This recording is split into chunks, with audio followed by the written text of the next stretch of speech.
Welcome to this classic edition of the Northeast Texas Game of the Week, featuring football, baseball, and basketball games of the high schools of Lamar County. We are digging back into our library spanning over 3 decades of high school sports to bring you some of the most exciting games of the past.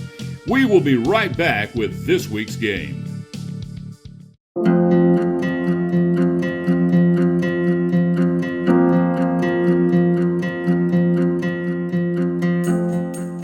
The Lord is my shepherd, I shall not want. He makes me lie down in green pastures. He leads me beside still water. He restores my soul. He leads me in the path of righteousness for His name's sake.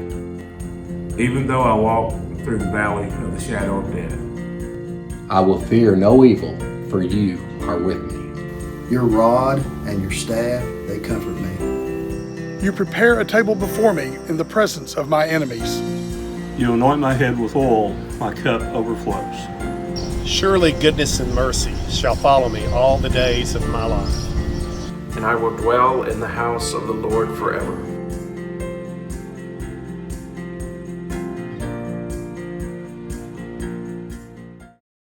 Good evening, everybody. This is Dr. Sid Young, pastor of the First Baptist Church here in Paris, Texas. It's my pleasure to welcome you this evening to the Northeast Texas Game of the Week.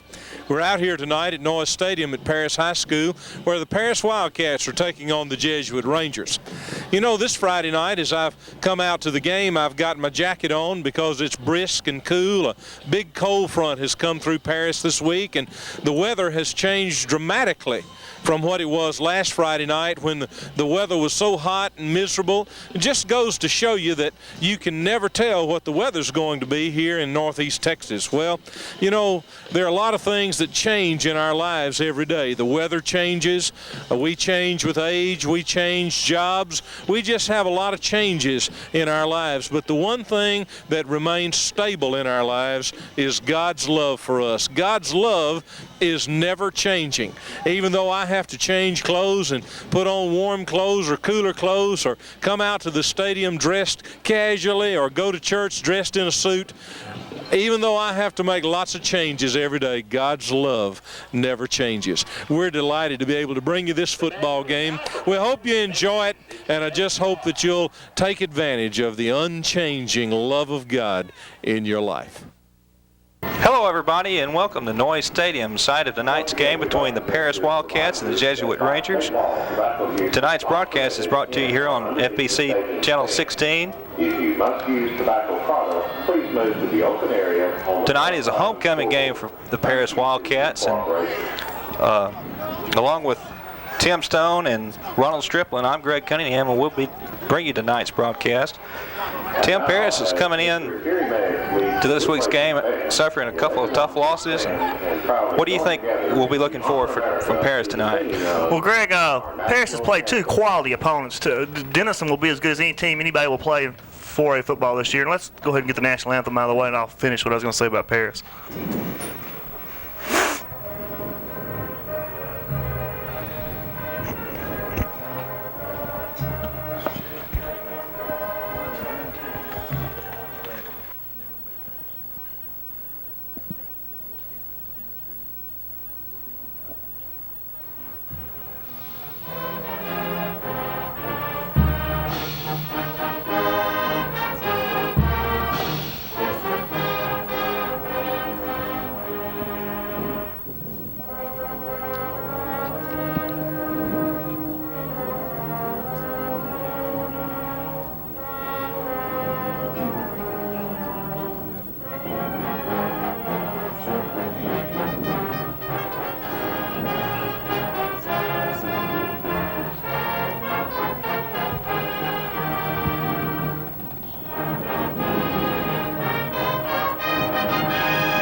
Again, our national anthem played by the Paris High School Blue Blazers band. Again, as I was saying, Greg, Paris has played 2 quality opponents. Denison, you won't find a better team in Class 4A football this year. Arkansas High is probably one of the best teams in the state of Arkansas. So Paris has really been tested these first 2 ball games, and it's really not a fair test for a young, inexperienced Paris team. I see Paris tonight with a better chance. I think they're going to have a team speed advantage on Jesuit. They got Willie Wickley coming back off of injury. And I think Paris can compete tonight and play a good ball game. I think Benton Rainey's going to be looking forward to playing this Jesuit Ranger team. Paris has needed a spark from the past 2 games, these 2 tough losses. Jesuit comes in also suffering 2 losses. And Ron, what do you look for Jesuit tonight? I look for Jesuit to put the ball up in the air. They come in with quarterback Tommy Reeves throwing complete just under 50% of his passes for a total of 389 yards. And I believe they'll throw the ball more than they will running. They do boast a good running attack also. As you say, they're 0-2, losing a heartbreaker last week on a last-second field goal attempt that was 57 yards and missed wide to the right. So they do have a wonderful field goal kicker that's being recruited on the collegiate level. I do agree with Tim. I think Paris will have the speed asset tonight, but they'll have to play mistake-free football to win this football game. I agree, Ron. I think, again, the key to Paris' victory tonight will be not playing the ball in your end of the football field. Last week it seemed like Arkansas played the complete game on their end of the football field, and tonight Paris has got to come out and move the ball, and field position is going to be the key tonight, Greg, in my opinion.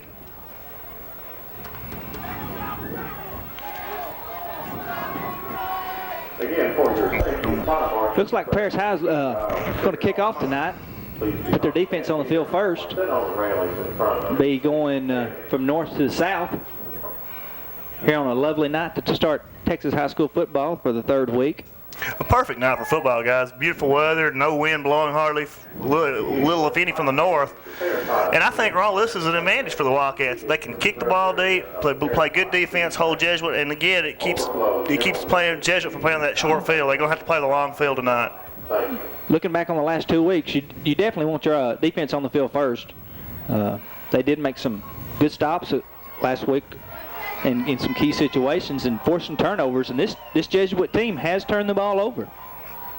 I think it'll be a good early indication to see how well Jesuit can throw the ball early. If Paris can stop the pass early, I think they have a good chance tonight, and I'd like to predict the first Paris win for the night.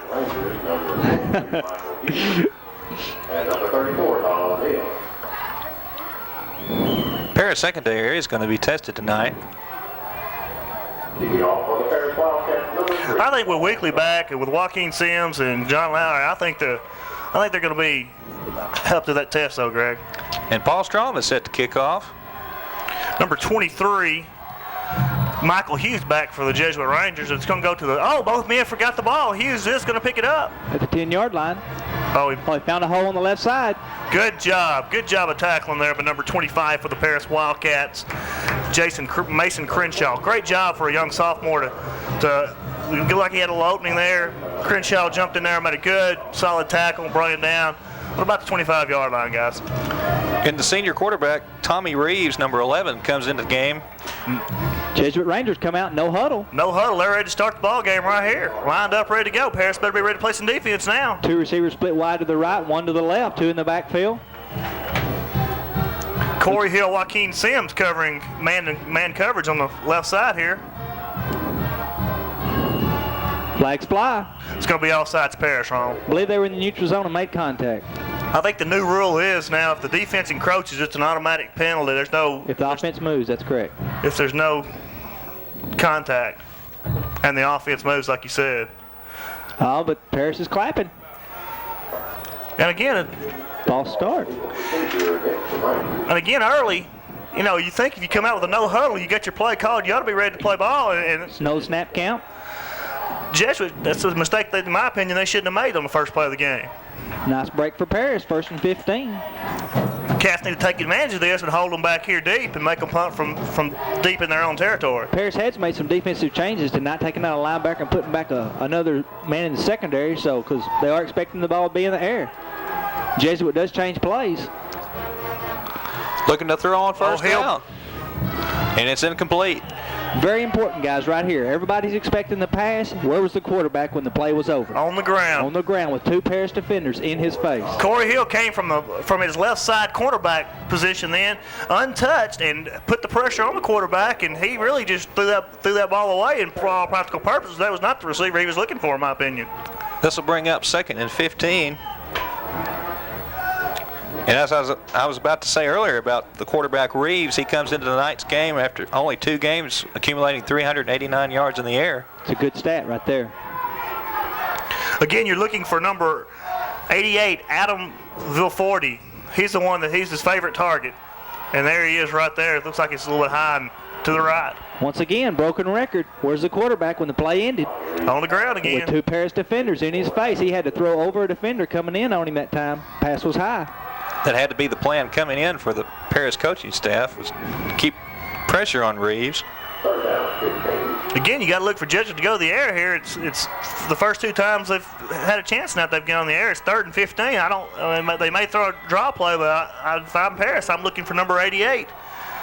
Vilforti out here on the left side. Joaquin Sims has him in man coverage. And he's looking to throw again. Good pressure. Good pressure.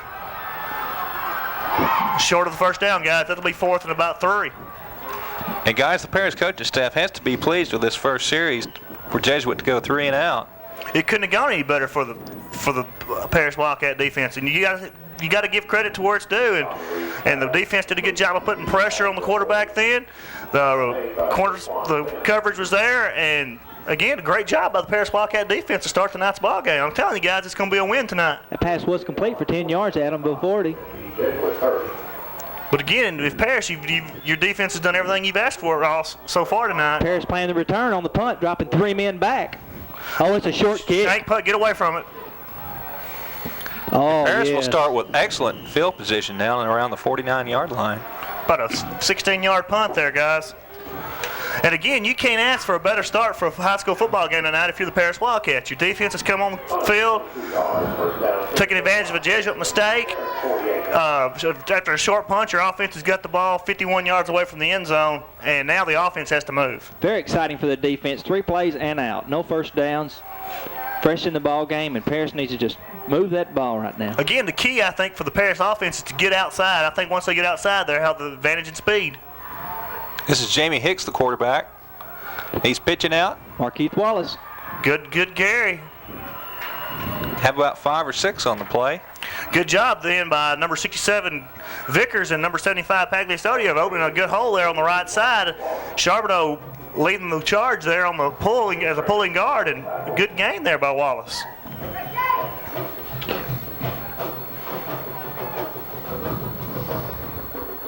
Jones brings the play in for Paris. Brings up 2nd and 4.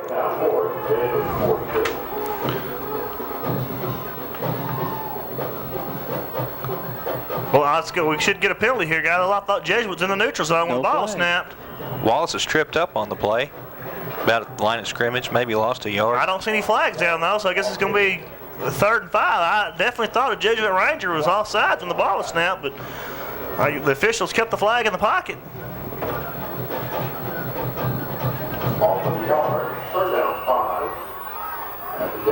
3rd and 5, Ron. What do you look for the Wildcats to do here? I put the ball in the air right here. I think you're right. I think we might need to split somebody out and see if we can get past somebody right here. Inside handoff. That's a first down, guys. That should be enough for a first down. Good job of blocking by Mason Crenshaw was the ball carrier there. Great run by Mason Crenshaw. He took a hit and didn't want to go down. Good job there. The middle 3 for the Wildcat offense of Gibbs, Charbonneau, and Vickers have opened the hole there of a quick inside opener, and that allowed Crenshaw to get the 6-yard carry for the first down.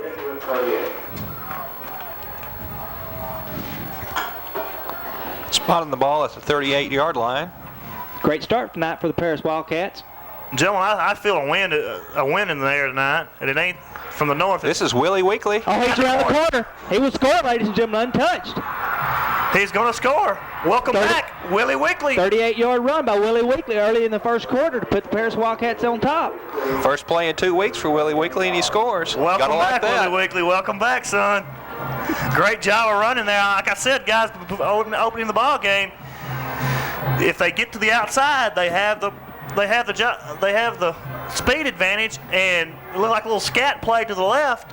That's exactly what I thought, Tim. A quick pitch by Jamie Hicks, got to the left. There was a great block on the outside that Jesuit had strung it out, and Weekly made the turn, and 38 yards.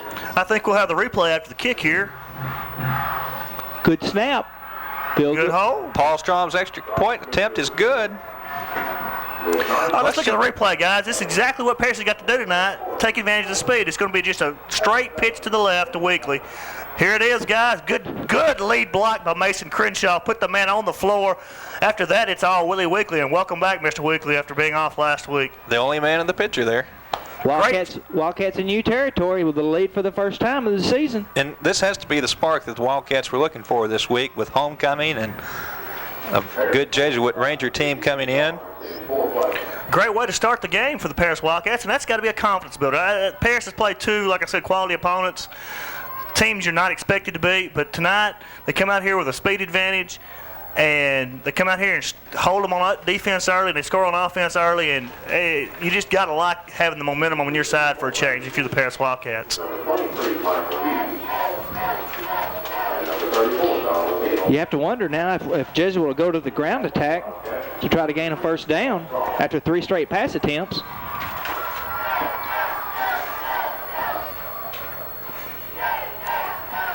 Again, they need to hold Jesuit back deep again.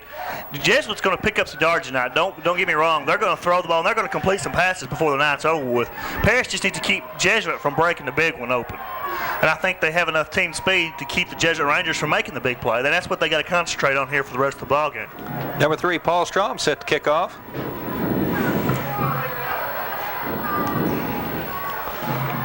Jesuit takes the ball about the 10-yard line. Number 34, Donald Neal, the ball carrier. Makes it up to about the 27-yard line where he's met by number 1, John Lowry. Looks like he's there on the play. And several teammates. Again, I have to give John Lowry the all-hustle award in last week's ball game. And again, he's coming out hustling again tonight. And I like to see a kid hustle like that at this level.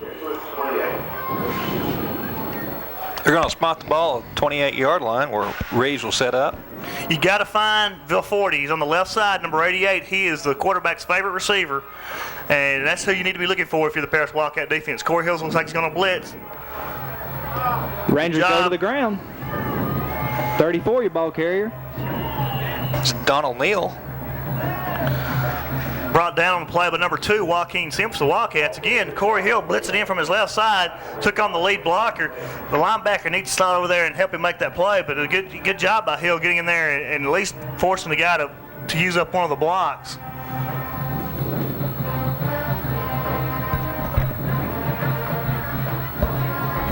Second about 2, I mean.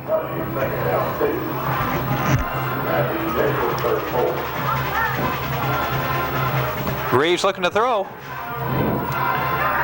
A good job of clearing the pattern there, guys. Jesuit had a receiver out, and a little confusion there on the Paris defense. 2 of the defenders went with the deep man and left the short man by himself. That's just looked like a little confusion in the coverage, something the Wildcats need to get worked out, but that was Adam Vilforti, number 88, on reception. With a 10-yard gain from Reeves. Again, if you're in a secondary personnel for Paris, number 88, Adam Vilforti, has to be your key tonight. The ball is going to go to him probably 75% of the time, so you need to be keen on this young man. And he split out wide on the far side. He's offside. Jesuit moved that time. It's Vilforti, the wide out on the left side that moved. I also believe there was a right tackle that come up out of his stance. There shouldn't be any really question on this one. I mean, I saw a Paris defender move, but he never got in the neutral zone, in my opinion.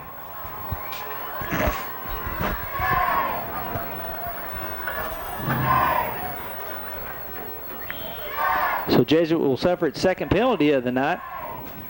Another break for the Wildcats. Something that Paris was guilty of last week was penalties in crucial situations, and maybe this week the tables will be turned on their opponent. Again, if anything here, it sets up Jesuit in a first and long situation where I think the Wildcat defense has the advantage right now. That they can lay their ears back and come after the Jesuit quarterback, I think that's got to be an advantage for the Wildcat defense. Brings up 1st and 15. Reeves looking to throw again. Pressure by Jones. Pass is complete. Number 89, Chris Elmore on the play for Jesuit, but not after, looks like about a 10-yard gain. Number 2, Joaquin Sims on the tackle. Key to that reception right there was Elmore come back and met the ball. He come back to his quarterback that was scrambling, was allowing him to complete the pass. Again, as you said earlier, Ron, although the pressure was there on the Jesuit quarterback, and I'm pleased if I'm the Paris defensive coaches right now. You're doing a good job putting pressure on. They're going to get those inside passes, but 2nd and 6. As Darryl Roy used to say, 3 things happen when you throw the ball, and 2 of them are bad. Handoff off tackle. Number 30, the ball carrier there. Number 1, John Lowry. Number 25, Mason Crenshaw on the play for the Wildcats. Did a good job of stepping up in the hole and meeting the runner there. And it looks like he's going to be just short of the first down.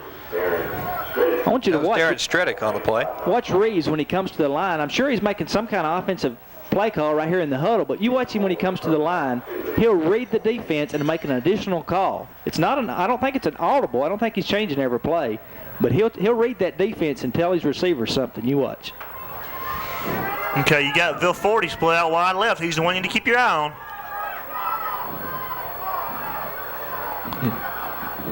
Every pass complete to number 34, Donald Neal. Complete for a first down in about a 7-yard gain. Brought down the play by number 84, Chad Caffey for the Wildcats, but not after a first down by the Jesuit Rangers.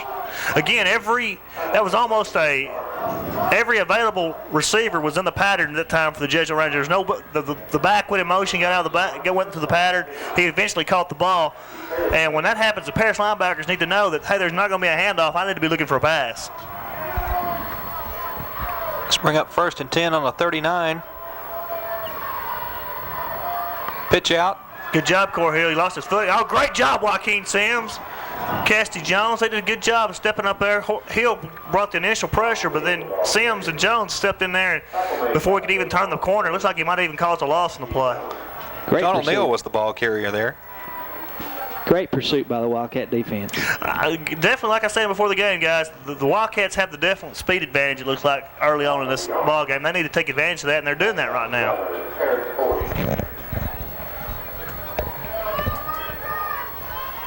Paris looks like they're also playing with a little more enthusiasm tonight thus far.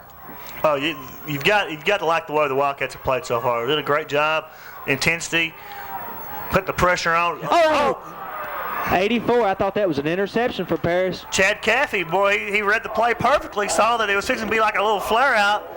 Caffey jumps up and gets his hand on the ball and just couldn't come down the pass. And if he catches that ball, he's going to run a long way the other ways. Good job, Chad Caffey. Reeves under pressure there, had to dump it off. A host of Wildcats in pursuit of him, and it's 3rd and looks like 11, and you got to like the situation for the Wildcat defense. We've called 3rd and long several times already tonight.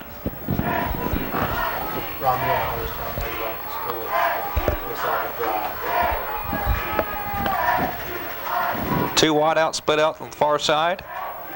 Look for Bill 40. The Wildcats are blitzing. Reeves back to pass. Oh, he heaves it up long, and it's going to be intercepted by Will. Oh, no. But it brings up 4th down. Number 35 for the Jesuit Rangers there, Aaron Meyer was the intended receiver, and he did a good job of knocking the ball out of Weekly's hand, or it could have been a big game back the other way for Paris. And again, you got to be pleased. You're the Wildcat defense. You've stopped Jesuit again on the 2nd drive of the game. It's nice to have that speed back there, sitting back there after being out last week. Yes, sir. Welcome back, Mr. Weekly. We need that speed. Be careful to watch for a fake punt here. Jesuit is in Paris territory.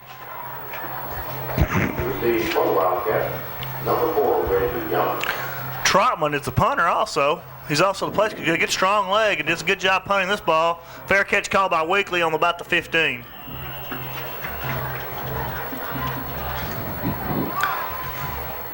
We'd like to mention our sponsors for tonight's game for the broadcast of Paris Wildcats versus the Jesuit Rangers. First Baptist Church, Lamar County Cellular, and A.G. Edwards Investments. Ron, it looked like about an additional 10 seconds run off the clock there. That's what I was watching. As it was stopped for the change of possession.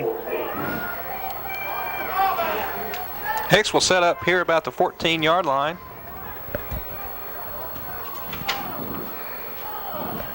Flags fly. What'd you see, Ron? Flags flying. I didn't see anything either. I thought maybe you saw something I didn't see. You were picking them up so good last week. Yeah, you were making the calls last week. I just thought for sure you had the inside scoop. I bet Paris moved. Let's get on a limb there and see if Paris didn't move before the ball snapped.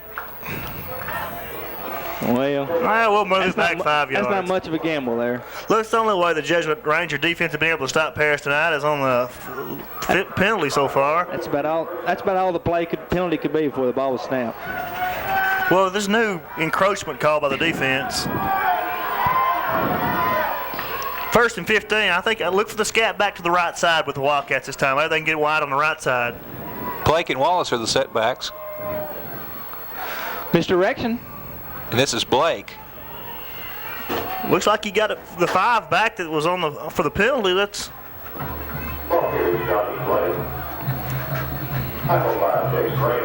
Looks like Graham on the play there for the Jesuit Rangers. Again, looks like it's going to be 2nd and 10 for the Wildcats. And I'd like to see with the wide side of the field being to the right, I'd like to see the Wildcats pitch it out to the right and see if we can get Weekly around the right side this time instead of the left. Looks like we're strong to the right side. Again, let's see the pitch to Blake, maybe to the left side, to the right side, and see what happens. This is Wallace. He's going to go up the middle. Back. Good job of running by Mr. Wallace. Great job. Great job by the right side of the Paris Wildcat offensive line. Charbonneau, Gibbs, and Mr. Lyons did a good job of opening the hole up there. Wallace did a good job of finding the hole and running back up against the grain, and a good job of running and a good job of blocking by the Paris Wildcats. Brings up a first down with about 3 minutes and 30 seconds left in the first quarter. Again, it looks like a totally different football team than what we saw last week. Definitely. And you got to like what you see tonight.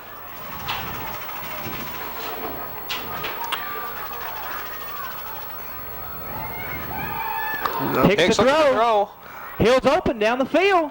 Good if throw. The ball gets to him. Yes. He got it. Yes. Hill. And he drops the football. And it goes out of bounds. That's a break for the Wildcats. Looks like about the 25-yard line. Hicks was by himself there. Number 3, Jake McNulty, was the only near man for Jesuit Rangers. Hicks just kind of lost the handle on it, or he could have probably scored on the play. Let's watch the replay here. Again, I thought maybe Hicks could have run it up, but he saw Hill at the very last moment. Good throw, good arm. Excellent throw. Hits Hill. Hill, oops, forgot something. And I believe Hill was trying to switch the ball to his right arm to be out by the sidelines in case he was hit and the ball would go out of bounds, which is what happened. And that's what he's supposed to do there. Willie Weekly in the ball game. Look for the pitch to the left. Back to the right, number 25, Crenshaw, your ball carrier. And men in the backfield. John Mell for the Jesuit Rangers. He was kind of on a blitz there from the right side. And he kind of met Crenshaw in the backfield before he really had a chance to get ahead of steam up. But again, this is real encouraging for the Paris Wildcats. Again, this is exactly what you want. You're right, Greg. This is exactly what the Wildcats needed. As they move down the field, their confidence gets up. They're feeling better about themselves. They know they can get the job done now. And it's just nothing but this has got to be a great feeling for the Wildcat coaches and the Wildcat players. It's going to be Weekly, guys. 2nd and 11. Quick inside handoff. That was Crenshaw, the ball carrier.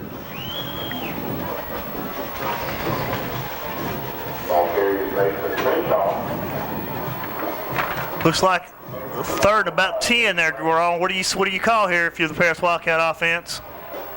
I believe I keep the ball on the ground. Maybe a draw play that we haven't seen, or another scat to the left or to the wide side of the field. But I don't try to. Looks like Ben Rainey's going to sit here and think about it for a minute and call timeout, and I don't blame him. Your offense is doing a good job. They need a little break right here. Let's take a break. Let's make sure we got the right play called. And what are you looking for, Ron? I believe the Wildcats will keep the ball on the ground and just try and nothing else. Try to keep it in field goal range without turning the ball over. I tell you something. Last week we didn't see, and I'm very impressed with it. And that's Mr. Hicks's arms. He let go of that football, pass. and that was a beautiful pass. Rolling to his right, he was running basically. He wasn't standing still to throw that ball. And I don't know the total, but I bet it was a good 45 or 50 yards in the air. Yeah, he did a good job there of rolling. He had the option of tucking it in and running, but he just saw Corey Hill break open and did a good job of delivering the ball to him. Hicks is going to set up at 3rd and 9 on the 19-yard line. Again, a great effort by the Wildcats. This is a great quarter of play so far. Blake and Weekly are the setbacks. This is Weekly. Oh, he's got a hole. He's got a hole. It's going to be his first down, gentlemen. 7 or 8 yard line. 1st and 10, gentlemen, about the 7. Good job by Willie Weekly. Jesuit did a good job that time of getting to the outside. Mr. Weekly sensed that and cut it right back up the middle, and he found lots of running room, and he ran hard. Good blocking by the Wildcat line, standing their men up and pinning them so he could cut back. I tell you what, after an injury, I like to see the toughness of Willie Weekly. He's running the ball hard tonight. He's not afraid of getting hurt again or aggravating an injury he already had. Did a good job. The offensive line's doing a good job. Weekly and Crenshaw, your backfield. This is Weekly. Oh, great block. Trying to get him outside. Mason Crenshaw lowered the boom on number 20, Toby O'Connor, for the Jesuit Rangers. He's still on the ground hurt, and you hate to see that, but he just underscores the excellent job Crenshaw did, and if the Jesuit Rangers had done a good job of pursuing, Weekly would have got the corner and scored. Linebacker for Jesuit there was Matt Hull, number 54. It looks like O'Connor's going to be down for a minute or two. Okay, it's 2nd and goal on about the 10, Ronald. Make a call here for the Wildcat offense. Well, how about a touchdown? I'd like to see it here. I like the call. I like the sweep to Weekly there. I'd like to send it to the wide side of the field. I think if he had the extra steps on the wide side, he could have got around the corner and ran for the end zone. 2nd down. I wouldn't mind seeing that scat play you're talking about and cutting back to the other side of the field. O'Connor looks like he's all right on the play and a good effort. He came in there hard. Crenshaw just did a good job on the block. And I agree, Ron. I think the scat play to the right side may be the best call here for the Wildcats, but let's see what the Wildcat coaches think. Again, a great job for the Wildcats so far. This is the best first quarter easily in the year. Blake and Weekly are your setbacks. This is Weekly. Cut it up back in the middle. Looks like down to about the 2. That's the bread and butter tonight, that play right there. Number 54, Matt Hall on the play for the Jesuit Rangers, but it's going to be 3rd and goal from about the 2 or 3 yard line. There's a lot of acreage out there on the right side. If you can, I think they can beat the Ranger defense to the corner if they try it. Willie Weekly here in the first quarter with 4 carries for a total of 54 yards. This is going to Blake to the right side. Mr. Stone with the call. You make the call. We get in? Jesuit stands him up. I don't think we did. Looks like about the goal line. I thought the hole might have been there for a brief second. You got to give the Jesuit defense a good word for stepping him up there short of the goal line, but I'd like to see him try to sprint for the pylon. 4th and 1, what do you do?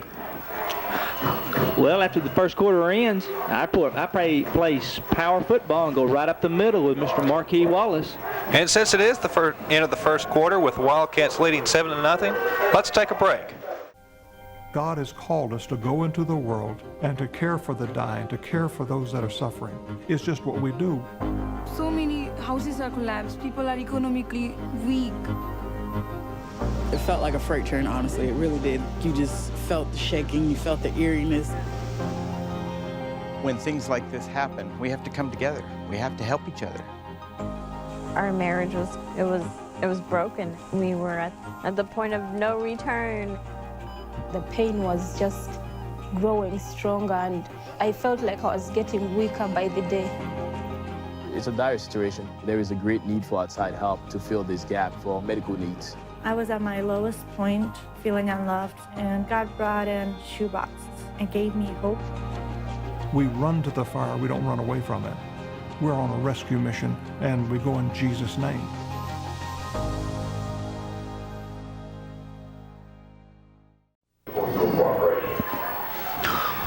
Welcome back to Noyes Stadium, where the Wildcats lead 7-0 at the start of the second quarter. Wildcats are going to set up 4th and goal at the 1-yard line. Tim, what do you look for here? 4th and goal. I think right now a lot of people maybe think that Ben Rain should try to go for the field goal, but I think he's making the right call by showing the confidence you have in your offense. Jesuit hadn't stopped the Paris offense tonight. You ought to be able to score right here.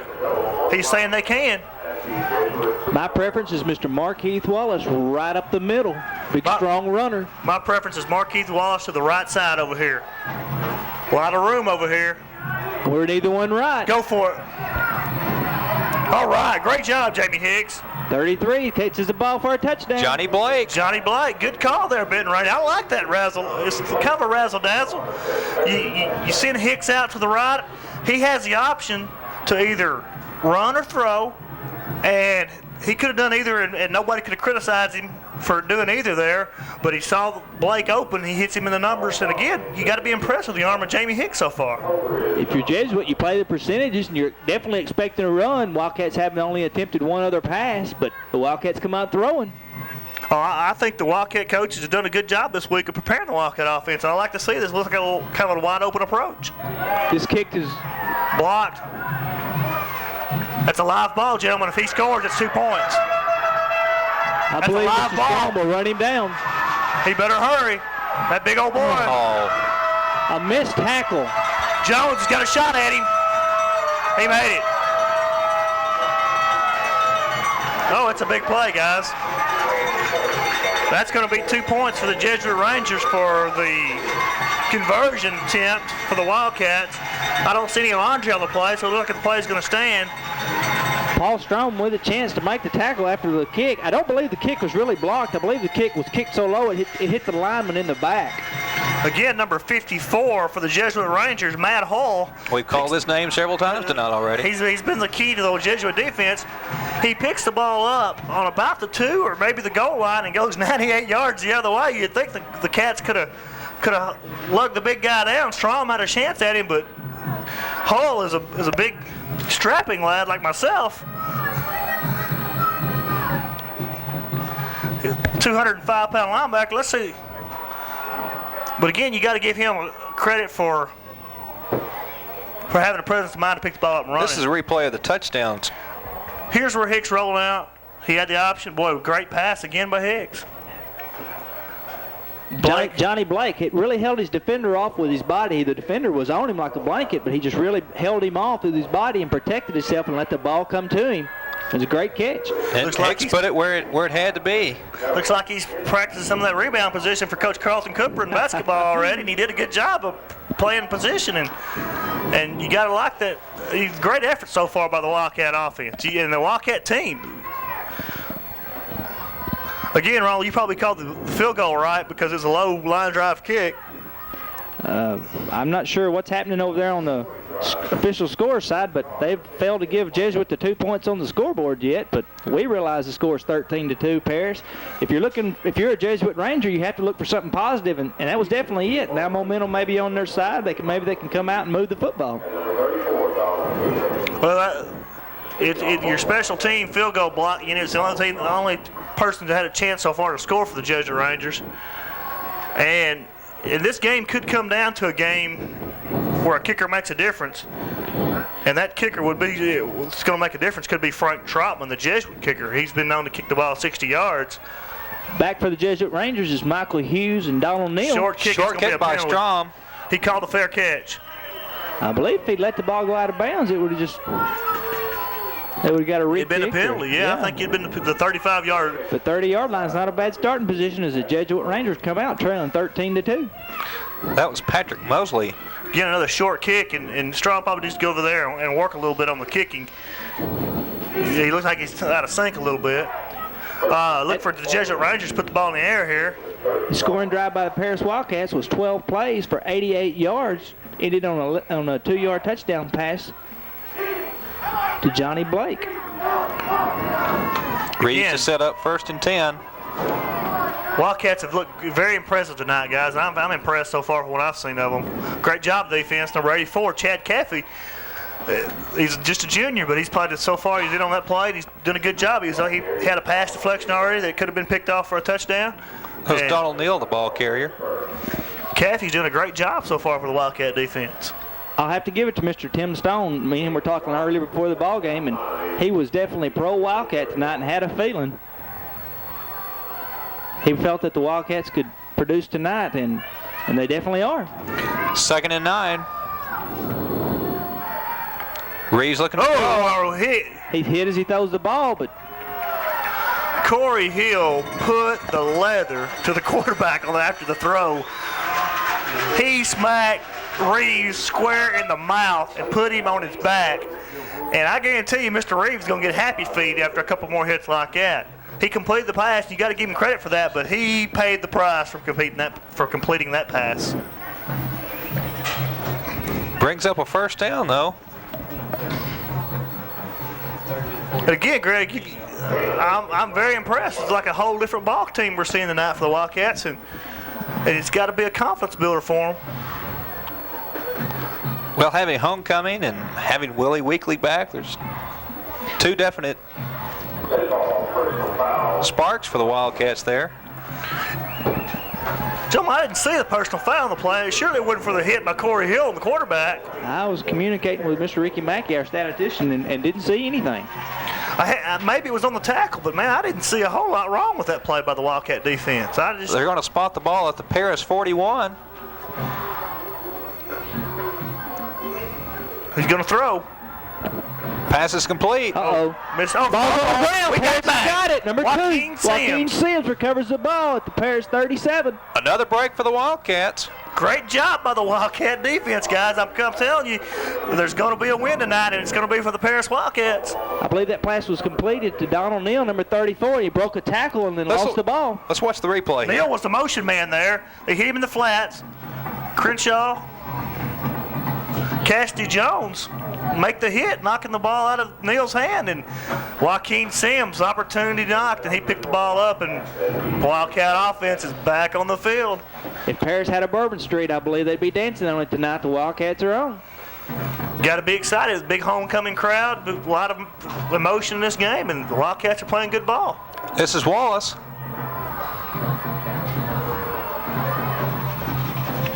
Looks like about 3 on the carry, guys. I believe Markeith Wallace is hurt. Oh, fumble, guy. I didn't see the ball come out of his hands. I didn't either. I believe Markeith Wallace took a shot, and he's slow getting up, and I never seen the ball come out. But the official was right there on the play. Jesuit Rangers are going to take over at the Paris 40-yard line. Just as soon as Paris catches a break, the Jesuit Wildcats catch a break. Okay, the defense has got to step it up here and keep the Rangers out of the end zone. You're practically in field goal range for the Trotman kid right now. Maybe we'll get to see him tonight. It'd be a 57-yarder from here, and he can kick at 60. Jesuit with 2 wide receivers to split wide to the left. Bill 40 here on the Reeves left. is looking to throw. Good move there. Oh, intercepted. Yes. Paris, number 89, Ira Franklin. He's going about to. Oh, that ought to be a flag, and there it comes. Good call, ref. Good call. Franklin run out of bounds at about the 34-yard line of Jesuit, and he was undercut by a Jesuit Ranger. And flag is on the quarterback, Tommy Reeves. Hey, well, he tackled him on the track over here. So add 15 to where he run out of bounds, and Paris will be in great field position. Probably upset at giving up the interception and wanted to let out his frustration. Vilforti had a great move down here. Let's look at the replay. Vilforti did a good job getting open. Hughes was trying to go to Neal, but he just underthrew him. Ira Franklin opportunity knocked. He undercut him, and Reeves was trying to force that football. Paris had a man on the receiver, and Franklin just come in between the receiver and the quarterback, and we're going to put 15 yards on this, and the Paris will be at the 19-yard line.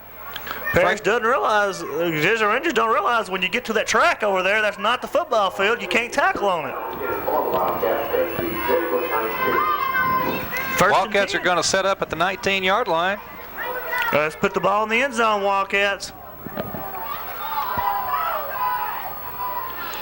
Oh, busted play. Number 32 for the Jesuit Rangers, John Mill, kind of blitzed on the play from his linebacker spot between the guard and tackle, and Hicks never really had a chance. The Jesuit defense backed up deep in their own territory. They needed to step it up here. Lowry, Caffey, Crenshaw, Weekly in the ball game for the Wildcats. Along with number 68, Donald Sims.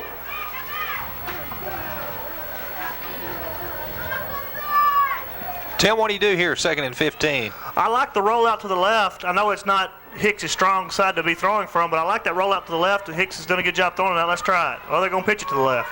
This is Weekly. Tell you what, you got to give a lot of credit right there to number 51 for the Jesuit Rangers. Scott Thetford. He did a good job of fighting the block off and tackling Weekly before he could get around the corner.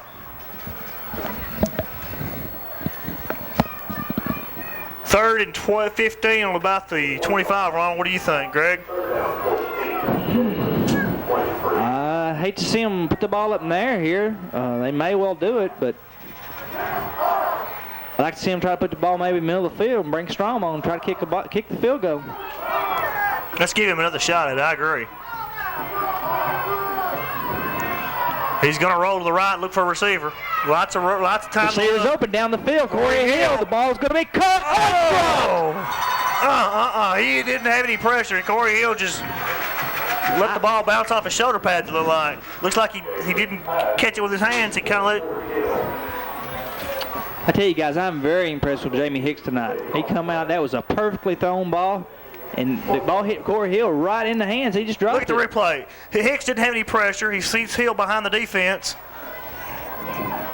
Oh, he just hit him, and Hill just couldn't hold on to the football. That's all right. He was too open. Yeah, he was too open. I had too much time to think about it. 4th down, Wildcats are going to go for it. I think that's the right call, guys. 4th and 14. They definitely have to go back to the air here. A little bit out of Strom's range. Same play. It's the same play. I think Hill could get behind right. It's overthrown. Nope. John Lowry, the intended receiver for the Wildcats. And the ball will go over on downs to the Jesuit Rangers. So Jesuit having to turn the ball over twice, not in the first half, but their defense holding both times. Jesuit dodged a bullet there because Hill definitely had 6 points on the board for the Wildcats.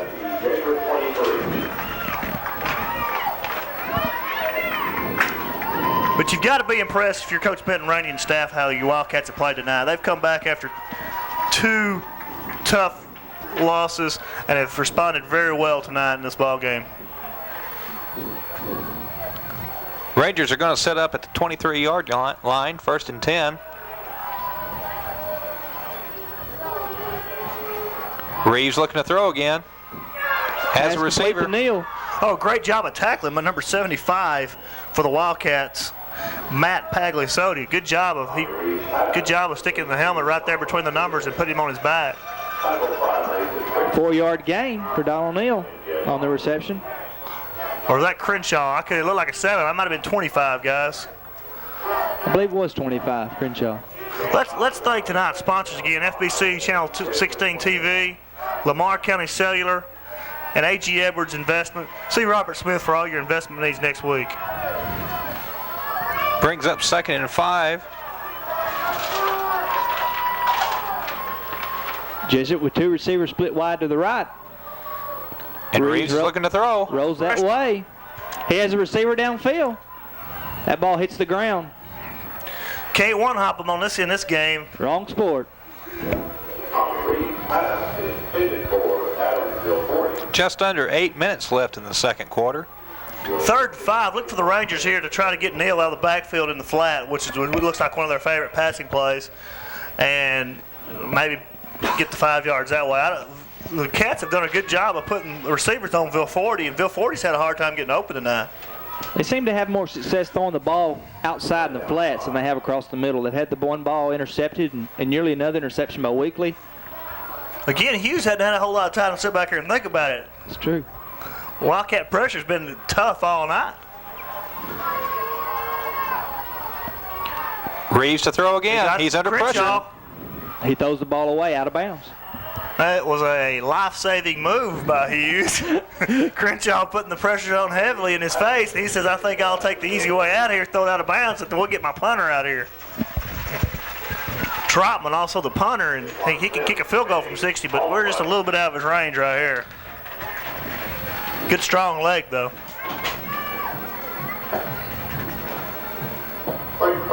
freezing to death out there. He's standing here with us. Dr. Sid Young, the new pastor of the First Baptist Church, in the booth here with us. Coming in out of the cold. Paris playing the return with 3 receivers back. Oh, nice punt. They're just going to let this ball hit and roll. It hits at the 35. Rolls to about to be down about the 25. Stops the clock with 7 minutes and 39 seconds to go here in the first half. Paris up 13-2. Got to be pleased, though, if you're Benton Rainey and staff. Oh, definitely. Defenses look great. Offenses look great. Let's see if we can get another drive sustained here and put 6 more on the board before halftime.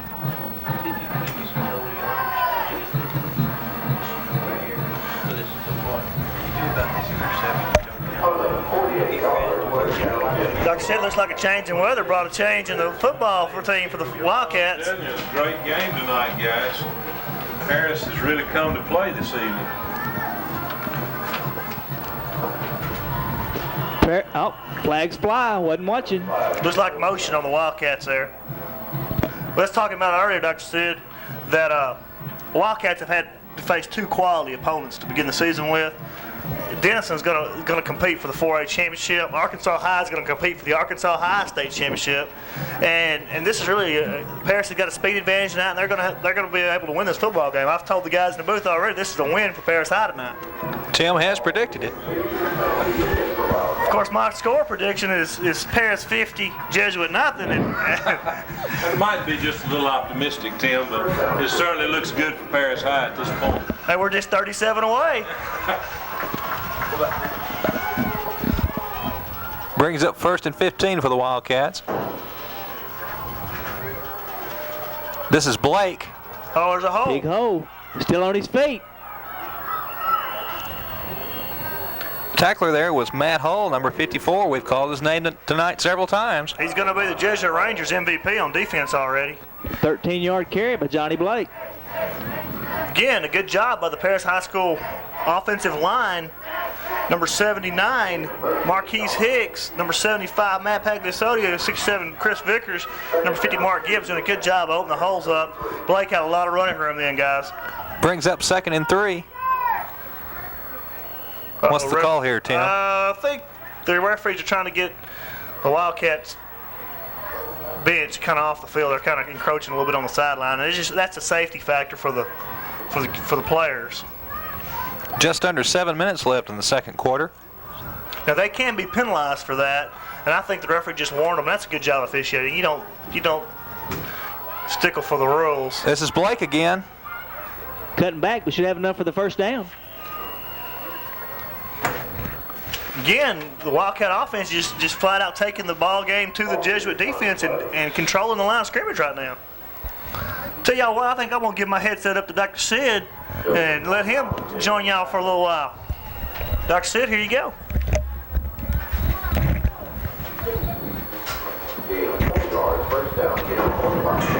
Fix us all something to drink while you sitting around here. Thank you, Tim. I'm not really used to wearing these headphones and calling these football games, but I'm glad to be in the booth with you fellas tonight for a few minutes. Blake's got a hole. Looked like another first down for Paris High from here. It should be close. I tell you guys, if Paris could go ahead and punch this one in for another touchdown right before halftime, it would really take the steam out of Jesuit. It would really go a long way to putting this in the win column for Paris if they could go ahead and sustain this drive and punch it in. Call it 2nd and 1 now.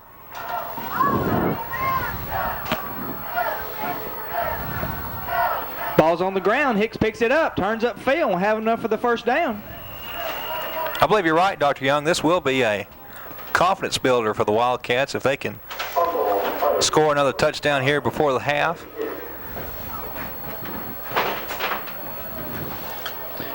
Well, we're having a lot better chains, and so Paris got a fresh set of downs here right at midfield.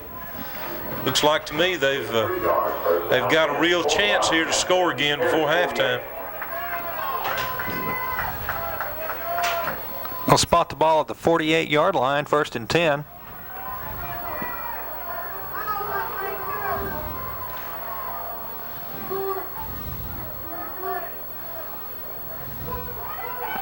Blake's your ball carrier. I tell you, that's just good hard running right up the middle there. And again, as Tim said when he handed me his headset, Paris is just controlling the line of scrimmage right now. They're not doing anything fancy. They're just basically saying to Jesuit, we're coming right at you. Can you stop us? And right now they can't. So it really looks good for the Wildcats. Penalty flag on the play will be holding against the Wildcats. And that's something we haven't seen a whole lot tonight. Ron is penalties on the Paris side. This will be the 4th penalty for the Wildcats. This will be marked off from the spot of the foul. 10 yards. Dr. Sid, we've got a lot better football weather than we had last week. Well, last week it was just miserable weather, and tonight I just came into the booth a few minutes ago really just to get out of the cold.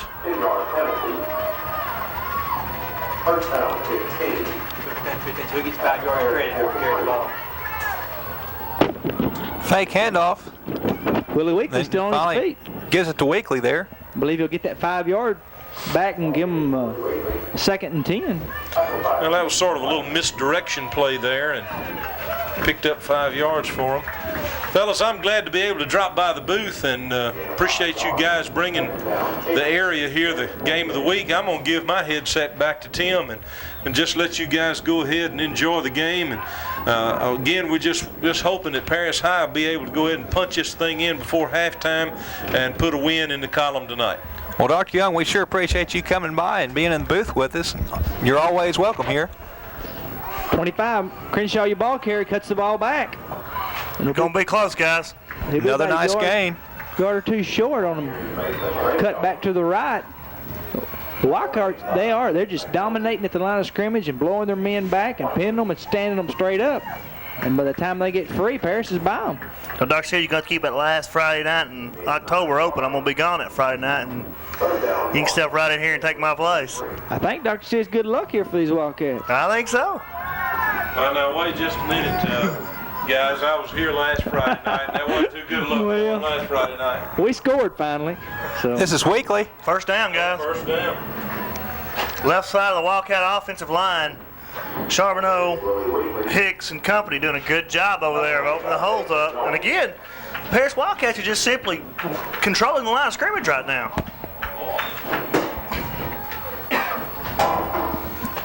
Which, if you're Benton Rainey, you got to be pleased to see in that right now.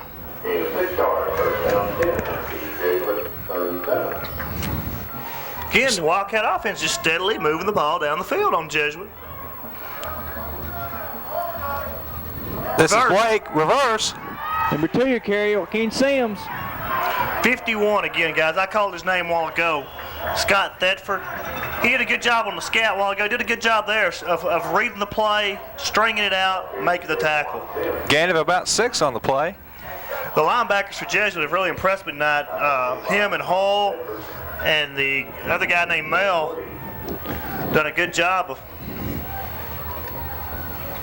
I wonder if Joaquin Sims can throw the ball. I sure would like to see him pull up there and try to throw.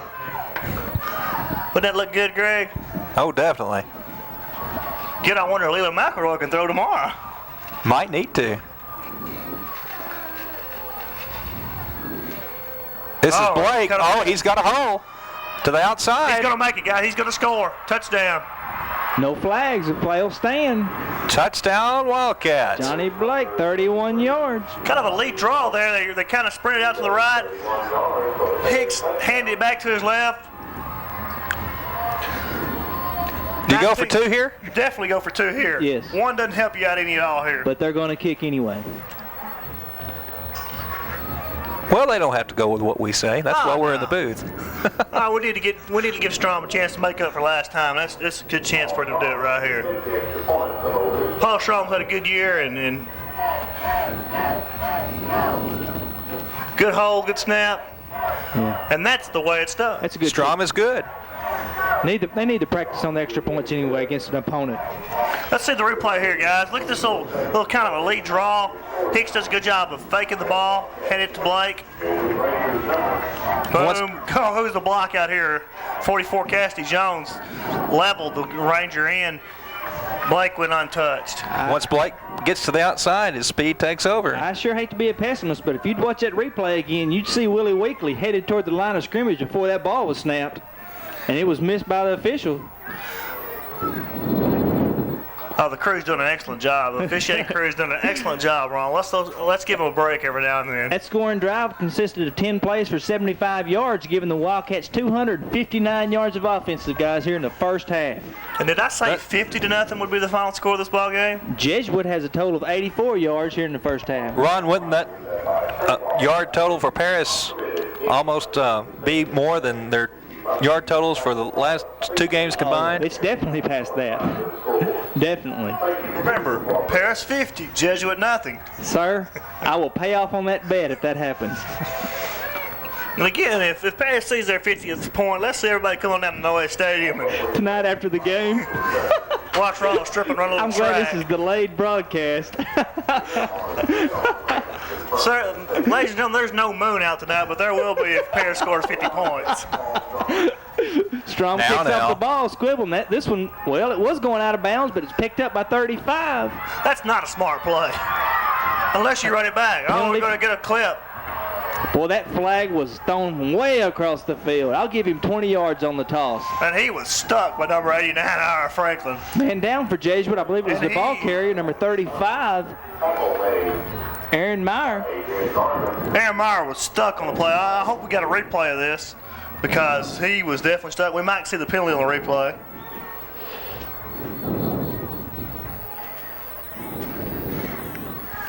That might have been number 12 on the play making the hit. I couldn't tell when he got off the ground, but number 12 for the Wildcats is Adrian Garvin. Guys, if you're the Jesuit coaching staff, do you talk to your players at halftime about those kicks that are going out to the sideline to leave them alone? Yeah, I mean, Greg, you know it's a live ball, and if Parrish recovers the ball there and you let it go, you're taking that chance. But, man, if the ball's going out of bounds, you're right, Greg. You've got to talk to your players. Say, hey, if it's going out of bounds, let it go out of bounds. We'll take the ball on the 35 and be happy with it. 10-yard penalty mark off against the Rangers for illegal use of hands on the kickoff. So they'll set up at the 26, 1st and 10, with just over 2 minutes left in the second quarter. Pitch out. Going to the ground. Oh, good job. Going nowhere. I don't know who the Wildcat is on the bottom of the pile, but he did a good job of stepping up in there and making the play. Look like it's going to be number 73 for the Wildcats. Charles Remberg. Donald Neal was the ball carrier there. Good job, Charles Remberg. He stepped in the hole and made a big hit on Neal.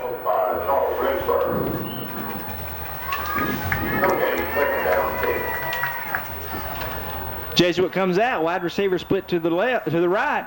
Joaquin Sims is taken away at Ville 40. Great pressure on the quarterback.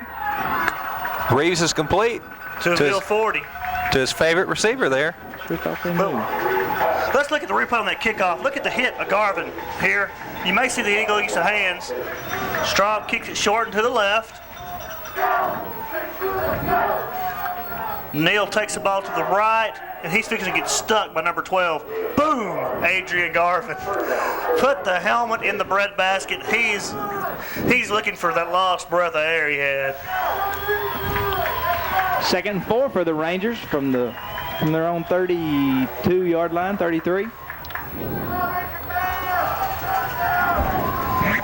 Reeves looking to throw. Going long. Ville 40 there. And he's overthrown.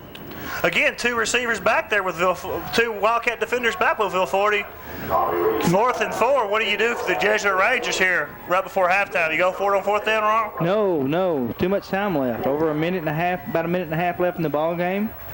The reason I thought that was 2nd down, I was reading the scoreboard, and it's still a play behind. It says now 3rd down. Now they switched it to 4th. And Trotman's going to be back to punt for the Jesuit Rangers. You definitely punt this ball up in the air. You got a punter that's got the leg that Trotman goes. I'll have to agree with you, Ron. You got to let him use that leg. 20 points is lots of score when you haven't done anything. All right, Corey Hill, let's run it back. Corey Hill with a spin move about the 41 or 42 and gets up to about the 46. With 1:18 left, what do you do here, guys? Greg, 1:18 left, and nobody's been able. Oh, wrong. No, yes, sir. Don't put the ball on the ground. Keep the ball on the ground. No. Keep Mr. Timex running second by second.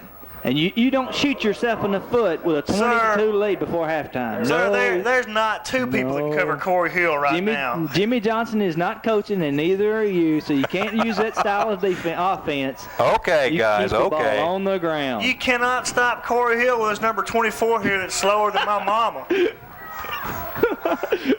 Throw the ball. Wide out split to the near side. Draw play. Well, what are they going to do? Keep the ball on the ground. I'm telling you, it's going to go in Corey Hill's hands again. He's going to get a chance to redeem himself. Enough for a first down. You ball Marquise Wallace. Stops the clock as they move the change. I'm telling you guys, he can get behind them. He can burn them.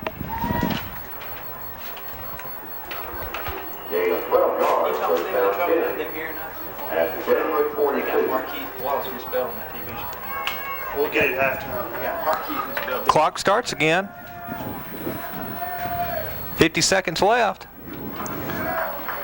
Throw it. No, sir. This is Blake. Gets around the corner. Get out of bounds. Did he get out of bounds? Yes, sir, he did. Stop the clock with 42 seconds. I'm telling you, Corey Hill's been open all night long. Y'all blow me off. I know, but let's rub it in here a little bit. It's been a while since we've been up like this. Mr. Go for the jugular. Johnny Blake with 77 yards on 8 carries, followed by Willie Weekley with 66 yards on 7 carries. That's good stats, me, first half. Of course, I'm up here in the booth, and it's an easy call to make up here. It's not your job down That's there. right. Your job is not on the line. Yeah, you don't throw it in the flat, let him run it back and make a ball game out of it here in the second half. But I sure would like to see Corey Hill get behind the Jesuit defense. Is that Jones in motion? Hey, we're going to throw it, guys. Here it is. So, hey! Can he run under it? Oh, ball's overthrown. The wrong guy, wrong receiver. Cassidy Jones was the intended receiver there. 35 seconds left. I like the call. 3rd and 2. 40 seconds left on the ball game. Hey, if the ball's thrown a little bit shorter, Jones scores a touchdown, and you're up big going into halftime. Again, though, you got to be pleased if you're the Paris High School coaches, offense and defense. Man, you guys have played an outstanding half of football so far. 3rd and 2. Pitch out to Weekley. Get out of bounds with it. He'll have enough for the first down. Stop the clock with 29 seconds left. We want you to be sure and stay with us during the halftime, as we'll bring you the halftime festivities, including the announcement of the 1995 homecoming queen.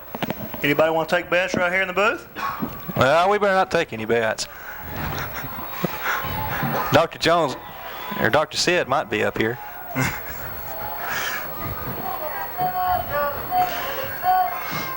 Wouldn't be good. Hey, we can see if we can get his wallet out and see if we can. I wouldn't recommend it, Tim. Wouldn't recommend it. Anybody want to lay odds? Wildcats to throw. Hicks is back. Good throw hit. Oh. Mason Crenshaw couldn't quite come up with it. Again, that's a smart play by Jamie Hicks. He's rolling. The deep man really had a little bit too much coverage on him. He saw Crenshaw coming loose underneath, and he put it in Crenshaw's hands. I mean, you got to commend Jamie Hicks for the job he's done in the first half. His passes have been right on the numbers all night long. Hicks has attempted 5 passes, completing 2 for a total of 56 yards. And sir, the 2 that he hadn't completed have been very catchable balls. Not his fault. He's had 2 drops that we know of. Brings up 2nd and 10 at the 31 with 22 seconds left. I don't see Hill in the ball game. I sure would like to see us get him behind the. No, nobody split out wide. We're going to throw again, guys. There's Hill. And it's incomplete with 16 seconds left. Jesuit's kind of laying back their defense now and taking that away from you. I think you might as well just go ahead and run the clock out because they're anticipating the throw now, and I don't think it's going to be there now. I think earlier in the series when they thought Paris was going to run, it was there. Right now, Jesuit's in too much of a prevent mode on defense. Wouldn't y'all agree? Yeah. I believe I bring out our old friend Mr. Draw here on 3rd and 10, and if I get a couple of yards, burn a timeout and see if I can kick a field goal. Wallace is set back. See if you could sign Trotman from Jesuit. But no, Hicks is back to pass. He's going to air it out. This ball will go incomplete in the end zone. Joaquin Sims, your intended receiver. Bringing up 4th down and 10, 9 seconds left of the ball game. What do you do here if you're the Wildcats, Ronald? You punt it, or you maybe even try a field goal with Strong? No, I keep the ball and throw a pass right here. I believe that's what the Wildcats will do. I believe that's what you have to do with 9 seconds left here. You just don't. You want to throw it up like Hicks did then. You don't want to throw it a bullet in the flats. You want to throw it out in the end zone. If one of your receivers catches it, that's great. If not, then you go in at halftime up 20-0 and please, or 20-2. I don't know what the score is. The scoreboard says 20-0, but we saw Jesuit run it back. I believe maybe you see like an organized scramble here. Give the Jesuit's got some confusion on defense. I believe Paris is calling timeout. I think that's Paris. Yes, it is. I think Benton Range just wants to make sure that Hicks knows to throw the ball up and into the end zone, not on the flat. Make sure you get the right play call. You don't want a mistake here 9 seconds before half. And doctors. Have to be real pleased if you're Paris, though, the way this first half is developed. Almost a flawless first half for the Paris Wildcats tonight, and a great effort by the kids. You really got to praise them for the effort they've put out tonight. Again, Greg, I'd like to thank tonight's sponsors of the broadcast, FBC TV Channel 16, Lamar County Cellular for all your cellular service needs, and A.G. Edwards. Robert Smith. He'll help you out for all your investment needs. Yes, sir.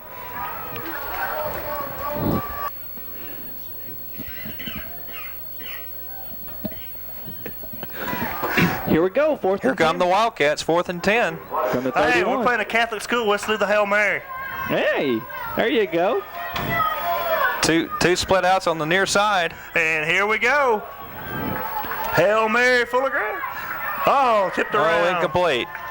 And the ball will go over on downs with 2 seconds left of the Jesuit Rangers. Again, Paris needs to play kind of a prevent defense here. Don't let Jesuit get behind you for no purpose. If you've got to tackle the receiver, don't let Jesuit get behind you on defense right here. And going in at halftime up 20-2, I hope. Wildcats will just have to get those other 30 points in next half, 4th and 10. Second half, 30 points.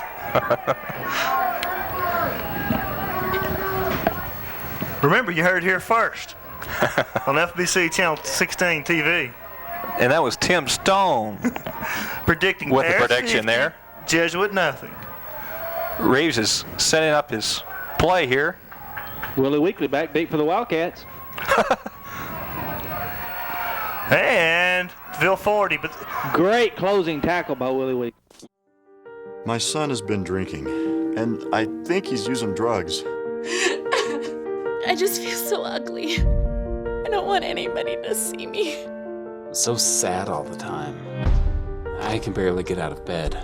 I just needed to talk to someone because I miss him so much. Stand strong. No matter what you're going through, there is hope at the end of the line.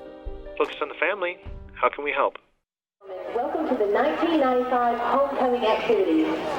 Under the direction of Mr. Gary May, the Paris High School Blue Blazers Band and the Flag Corps march onto the field.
are now joined by the Wildcats under the direction of Mrs. Michelle Freedy.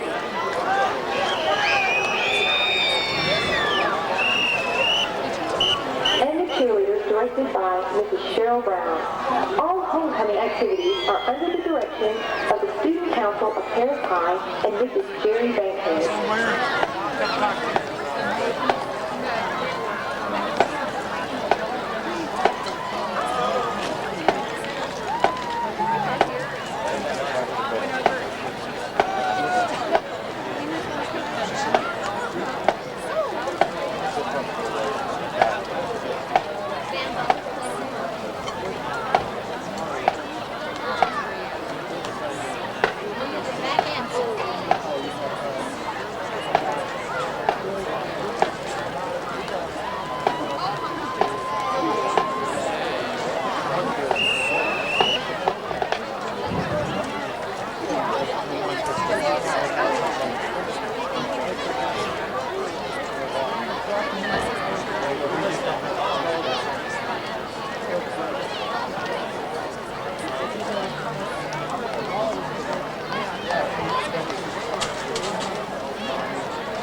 I know, really. They only know.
We are now ready to introduce to you the nominees for Paris High School's 1995 Homecoming Queen.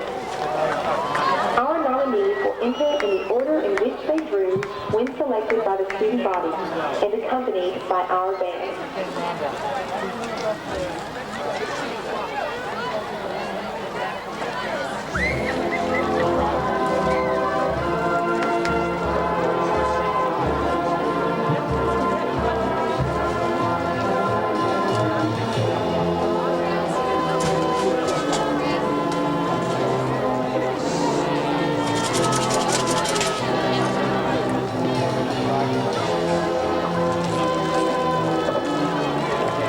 Nominee is Holly Huggins.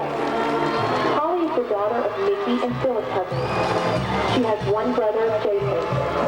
Holly is currently president of the Student Council, Wildcats captain, member of the Spanish Club, and National Honor Society. She has been awarded Miss Paris, Miss Showtime USA, Alamo Bowl All-Star, Orange Bowl, and chosen to the Showtime International Kit Club. Holly enjoys going to Young Life, playing the piano, tennis, and water skiing. Her plans are to receive a degree in healthcare and hospital administration from Texas Christian University. She attends First Baptist Church and works with the assistant instructor, Advanced Specialties. Holly is being escorted tonight by her father, Mickey.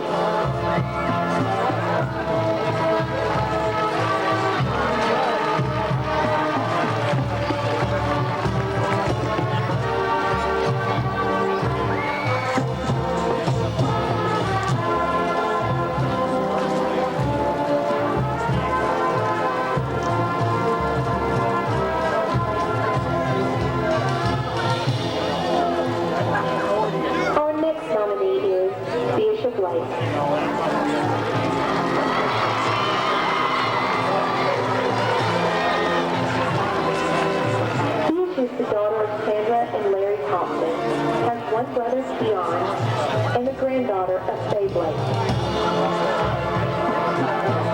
She's a member of National Honor Society, Who's Who, and a former Blazette. She enjoys dancing and being with people. Baisha plans to attend college and major in psychology and sociology. This is being escorted tonight by her grandfather, Johnny Harmon.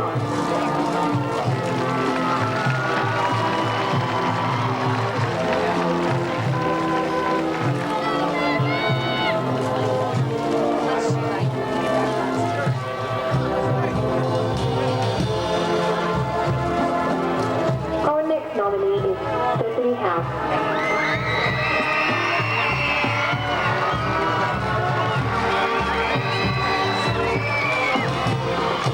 Stephanie is the daughter of David and Lisa House and is his First Presbyterian Church. She is very active in high school activities such as the Bible Club, president of the Althea Garden Club, Secretary of State, Key Club Vice President, Spanish Club reporter, Chorale, Business Professionals of America, Blazette Lieutenant, Lady Cat Softball, a member of the National Honor Society, Paul Award winner, and a Student Council Secretary. She has been named to the All-Star Dance Team at camp for 2 years. She was also chosen out of 300 dancers as one of the 5 Miss Showtimes at camp. Her future problem-solving team has been invited to state competitions for the past 3 years, where they placed second this year and went on to rank 26th at international competitions. In her free time, she enjoys dancing, horseback riding, softball, going to Young Life, and spending time with friends and family. She also maintains a 4.0 GPA and plans to attend Texas A&M and major in pre-law. Stephanie is being escorted tonight by her father, David.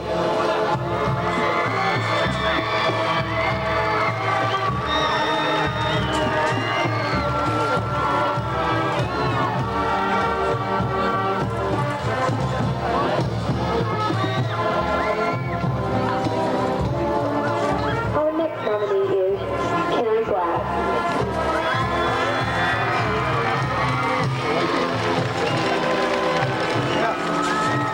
Carrie is the daughter of David and Donna Glass. She's president of the National Honor Society, head cheerleader, president of the senior class, Paul Award winner, Who's Who, member of the Key Club, Spanish Club, Bible Club, Business Professionals of America, and the Student Council.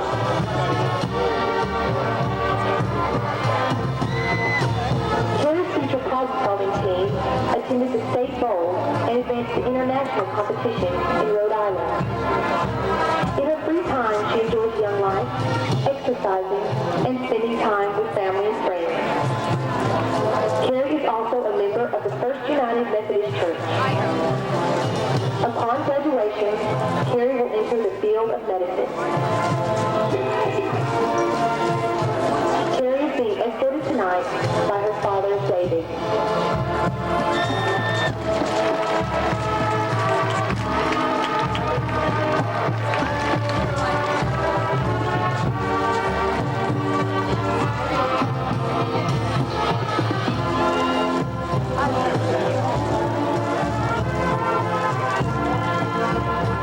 Our next nominee is Christina Peters.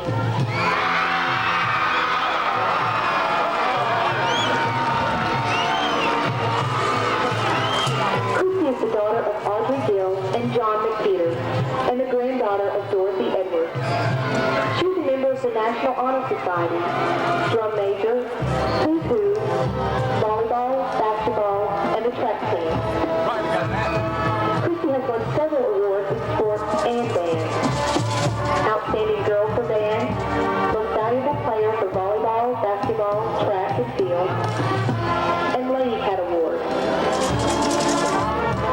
Christy won second place as a state hurdler and is a regional record holder. Christy attends New Birth Baptist Church and enjoys talking on the phone, basketball, dancing, and being with friends. She plans to attend the University of Texas in Austin and to run track or play basketball. Christy would like to be an electrical engineer. Christy sends a special thanks to the Paris High School Band and the girls' athletics for their support tonight. Christy is being escorted tonight by her father, John.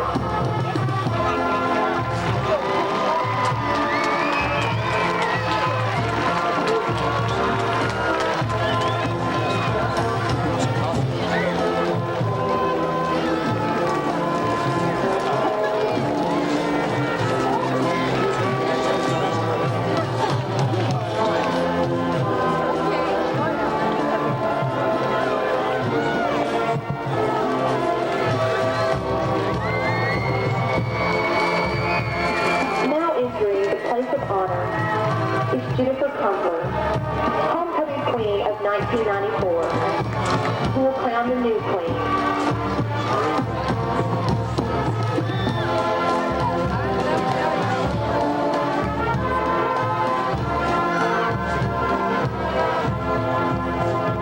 Jennifer is the daughter of Dr. and Mrs. Toby Crumpler. She is a member of Our Lady of Victory Catholic Church. Presently, Jennifer is attending Parish Junior College. In the future, she plans to attend a Texas university and major in child psychology. Jennifer is being escorted tonight by Mr. Paul Trull, principal of Paris High School.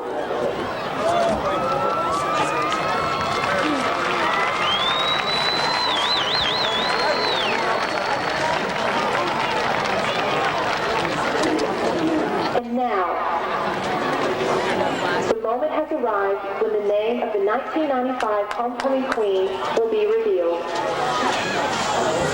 Mr. Trull opens the envelope containing the winner's name.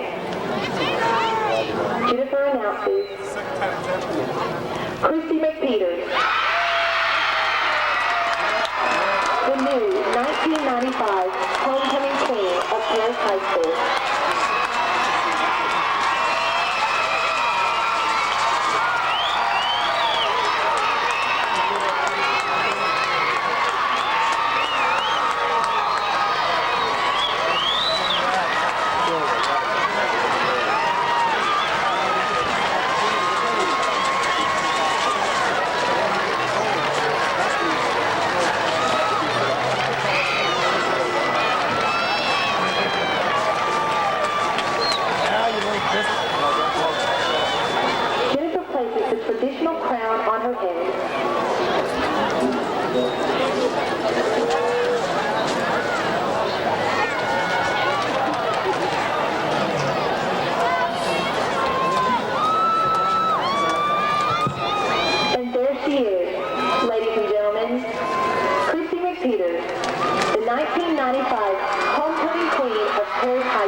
pack up all my things.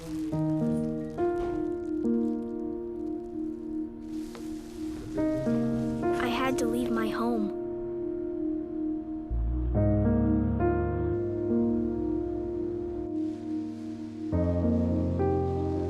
And I never knew where I was going next.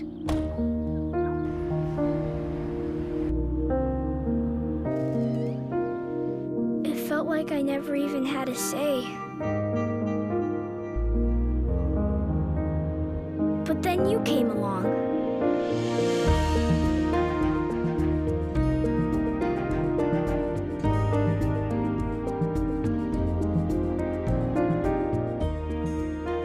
Change a child's story.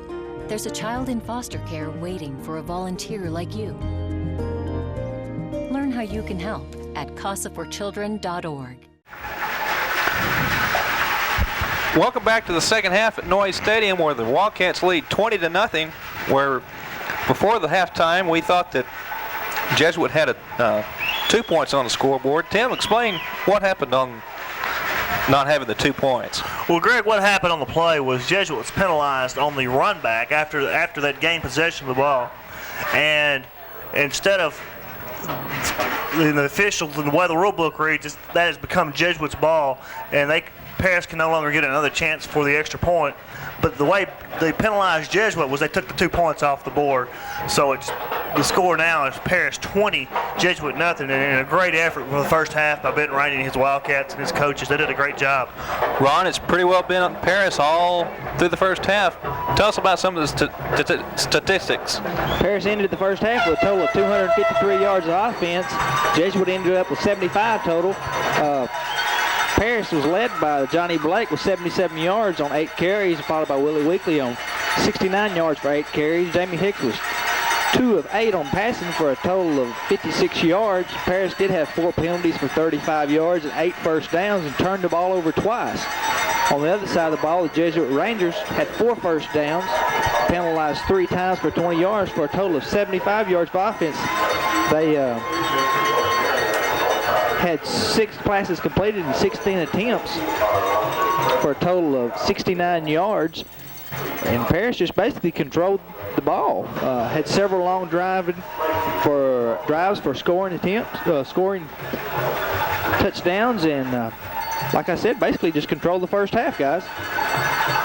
Though Jamie Hicks didn't have very much luck at that play at the end, or the drive at the end of the first half, guys, I thought he stepped up tonight and really helped the Wildcats take the lead here. Yeah, Jamie Hicks' numbers are a little bit deceiving. He's 2 of 8, but I guarantee you Jamie's had 4 drop balls tonight, and he's really been the catalyst. Him and Willie Weekley on offense have led the team very well. You have to be very impressed with the way the Wildcats have played here tonight.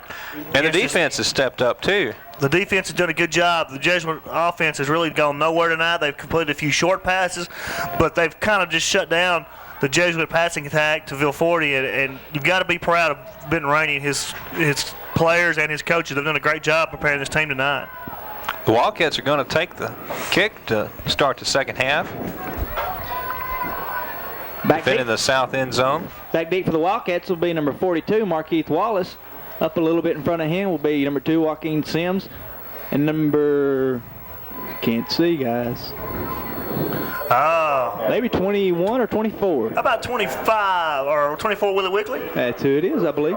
Number 10, Frank Trotman, excellent leg, will be kicking off for the Jesuit Rangers. And if the Wildcat offense, if you can take the ball here and stuff it down the Jesuit defense's throat and get a touchdown, you might get that fat lady start warming up here in this ball club. Wind starting to pick up, looks like a little bit. The ball blows off the tee. Gentlemen, that ball will make it back to wow. This will be an interesting kickoff to see where he puts this ball. Be kicking from the 40-yard line. He'll put the ball in Markeith Wallace's hand, I guarantee you that, unless he just shanks it. And then he won't. Second half's underway. And the Jesuit's going to be offsides on the kickoff. We're going to get another chance with this. Sims let it go over his head there. Okay, Jesuit's offsides on the kickoff. Do you make him kick it again, guys? Most definitely. Always the opportunity to break the big one. Looks like the left side of the Jesuit Ranger kicking team was offsides there. Got a little head start. And I don't know what Benton Ranger's going to decide here. They're going to bring it back. They're going to kick this ball again.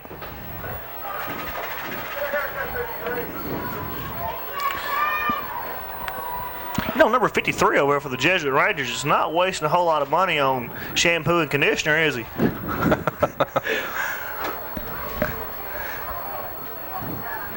Going for the clean cut. If you're the Wildcats, you have to be happy with the first half performance and opportunity to get the ball first here in second half. And I don't change a thing, guys. I come out, mix it up, passing, running. And the drives that Paris has put together have really been impressive. You know, it seems to me, guys, I may be wrong, y'all may think different, but it seems to me like we've completed more than 2 passes. But he's had some drops, and really, though, that's a belying statistic. That thought is there that, you know, for the secondary, for Jesuit, that they can come out throwing. You got to give, you know, the guys that don't get a whole lot of credit is the offensive linemen. And the Wildcat offensive linemen have protected Hicks very well, created lots of running room for Wallace and Weekly and company and Blake. And you've got to be pleased with their effort tonight. Very good job, guys. And they're back deep to receive, Weekly and Wallace. If y'all notice, Weekly didn't back up hardly any at all. He's still on about the 10-yard line. Good high kick. Sims. Joaquin Sims. Hey, that looks like he picked up about 28 yards there on the return. He'll be down about the 25-yard line. And the Wildcat offense will take over. 20-0. Well, let's put some points on the board and put this ball game out of reach early. This is really good to see for the Paris Wildcats, having suffered 2 pretty well devastating losses the past 2 weeks. Wildcats come out the same backfield, Jamie Hicks, Walkees Wallace, and Johnny Blake. I'd like to get back to that, Greg. That's a good point. And Blake, the ball carrier there. Alan Wilson, when he was here, he always played good quality opponents, and he always thought that playing quality opponents will make you a better ball team. And I think that's the case we're seeing here tonight. Paris has played 2 fine opponents early, and I think that's made them a better ball team. You come out and you play the powerhouses, and even though you get beat, I think it makes you a better football team by playing the strong teams. 2nd and 4. Wallace and Blake with the setbacks. No, I don't think. This will be Wallace. Minimum gain of maybe a yard, maybe 2. I think those quality opponents, it will start paying off as district approaches for the Wildcats. And you got to be encouraged if you're a Paris Wildcat right now, Paris Wildcat fan. You're clicking on all cylinders as far as all I can say. What do you think, guys? Definitely encouraging. 3rd and 3, what do you look for here, Ron? I look for him to keep the ball here on the ground, try to pick up that first down. And there's That's the what they'll handoff. do, Blake on a misdirection.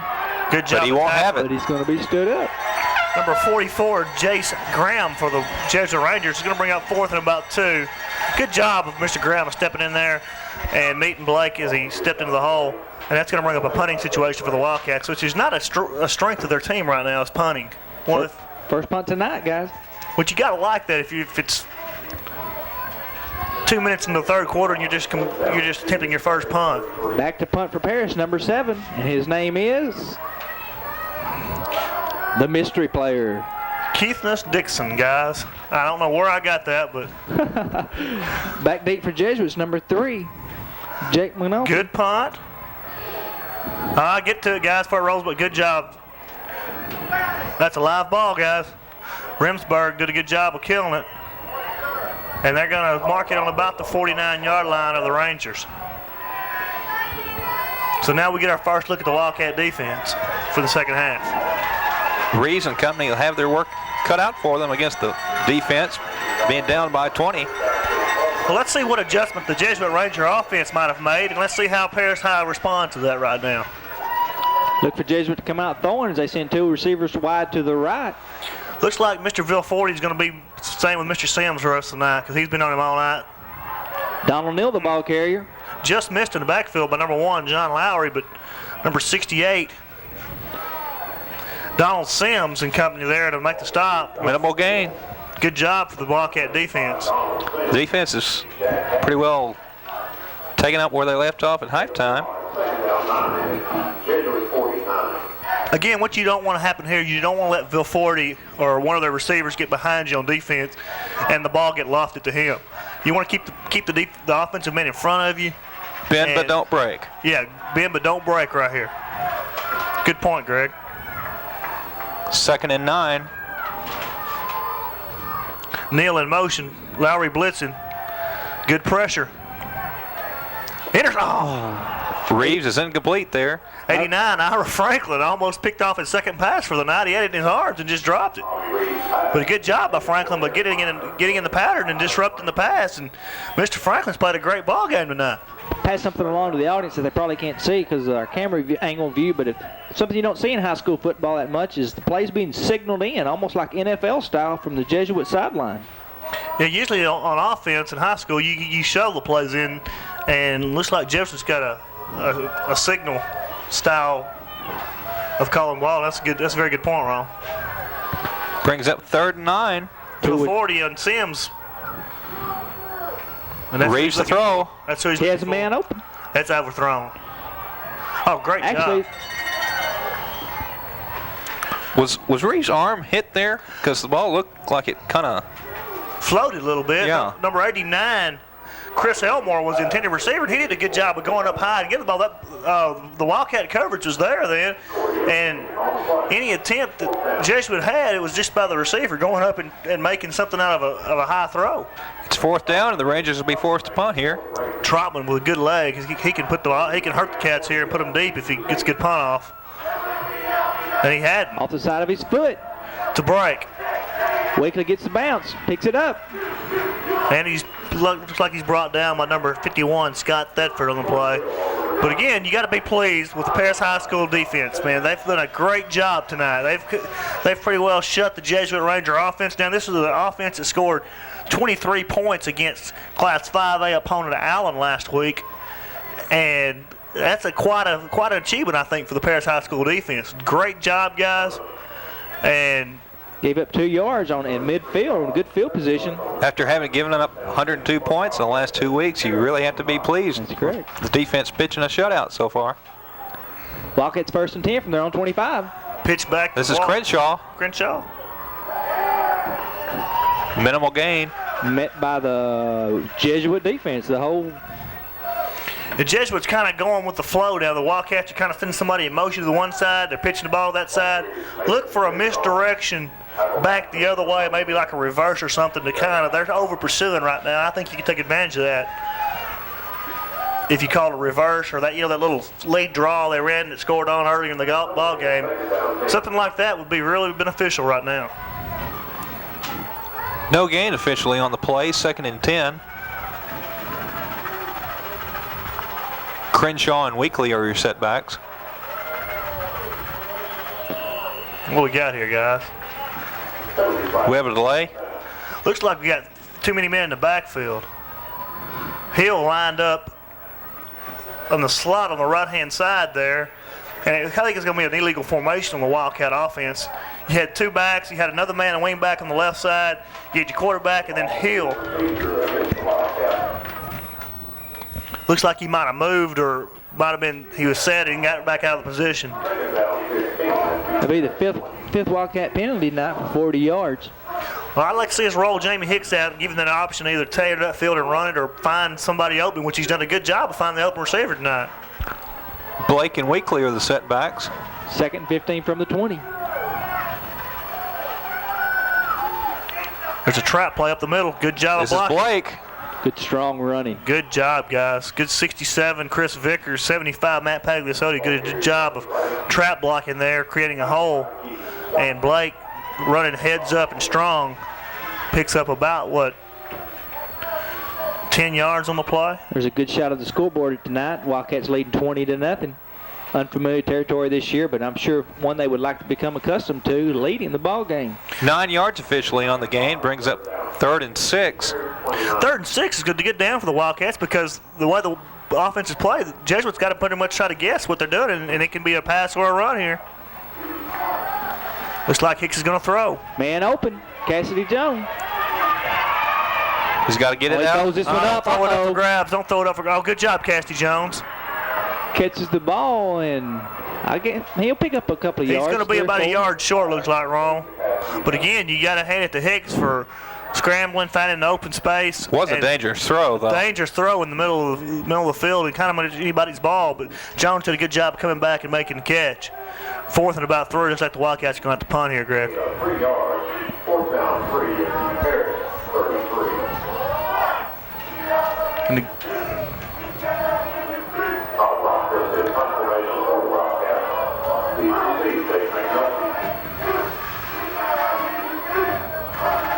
again, I might have no running into the kicker call there. Might make a little contact. Good punt. Going to get a good Wildcat roll here, and looks like about the 35-yard line.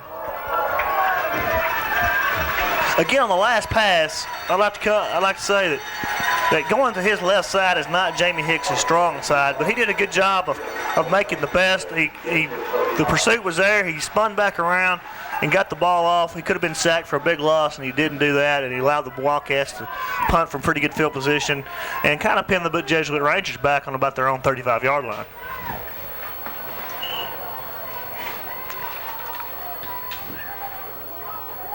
Reeves to set up his team 1st and 10. Looking to throw. Pass is complete. Good stick by Corey Hill.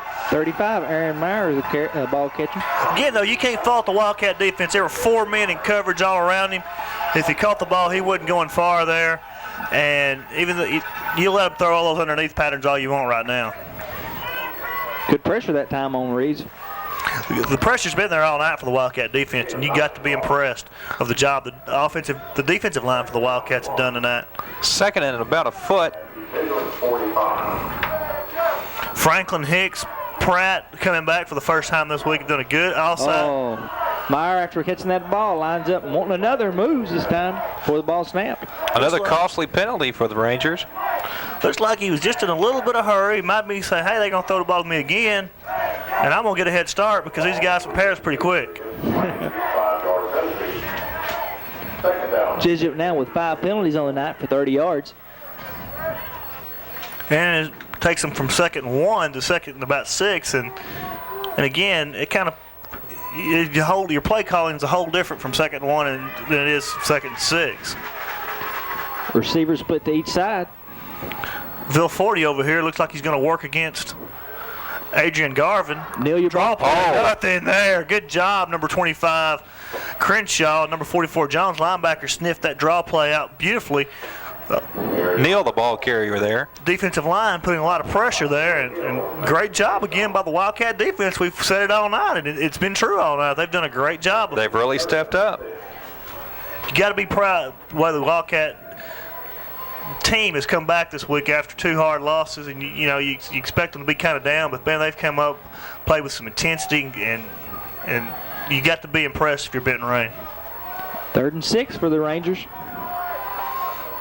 This was the effort he was looking for against. Oh. No flags. Flag finally comes in late. If that referee can see that from on the 20-yard line in the backfield, he can call offsides Paris. He's got better eyes. He needs to be umpiring baseball instead of calling football. I believe the Jesuit Ranger back moved, Tim. I think he was throwing it on the backfield. He's talking to the Paris defense. I hope that's not on Paris defense. Pass was incomplete. If it's incomplete, it's going to be 4th down. Illegal motion signal against the Rangers. All right, we'll move it back 5 more. We're going to decline this, and that'll bring up 4th down. 4th down, 6. FBC TV Sports would like to thank its sponsors tonight, First Baptist Church, Lamar County Cellular, and A.G. Edwards Investments, where you can see Robert Smith for your investment needs. Remember that 2nd and 1, guys? That 5-yard penalty? It hurt them. They haven't moved the ball since. Good punt by Trotman. Excellent punt. Weekly's got the ball. He's got the speed. If he can get outside, he'll break this one, guys. 51 again. Thetford again on the play for the Jesuit Rangers. And we've called the Jesuit linebackers quite a bit tonight, but that's because the Paris offensive line has done such a good job of controlling the Jesuit defensive line that the linebackers are having to make the plays. We haven't called any of the linemen for Jesuit tonight for making plays on defense, and that's a good sign if you're the Paris offense. You're going to spot the ball at about the 30-yard line. Again, if you're the Paris Wildcat offense, the thing you want to avoid here is any kind of mistake. Weekly and Blake are the setbacks. This is Blake. Minimal gain on the play. 44, Jace Graham on the play for the Jesuit Rangers. Did a good job of stepping up there and filling the hole after about a 2-yard gain there by Blake. But again, the Paris Wildcats are just saying, we're going to beat you by taking the ball right over you, Jesuit, and until you stop us, we're going to keep doing it. And that's a great effort by a football team that you like to see. You like to see them play, hey, we're going to meet you and play smash mouth football with you. Brings up 2nd and 8.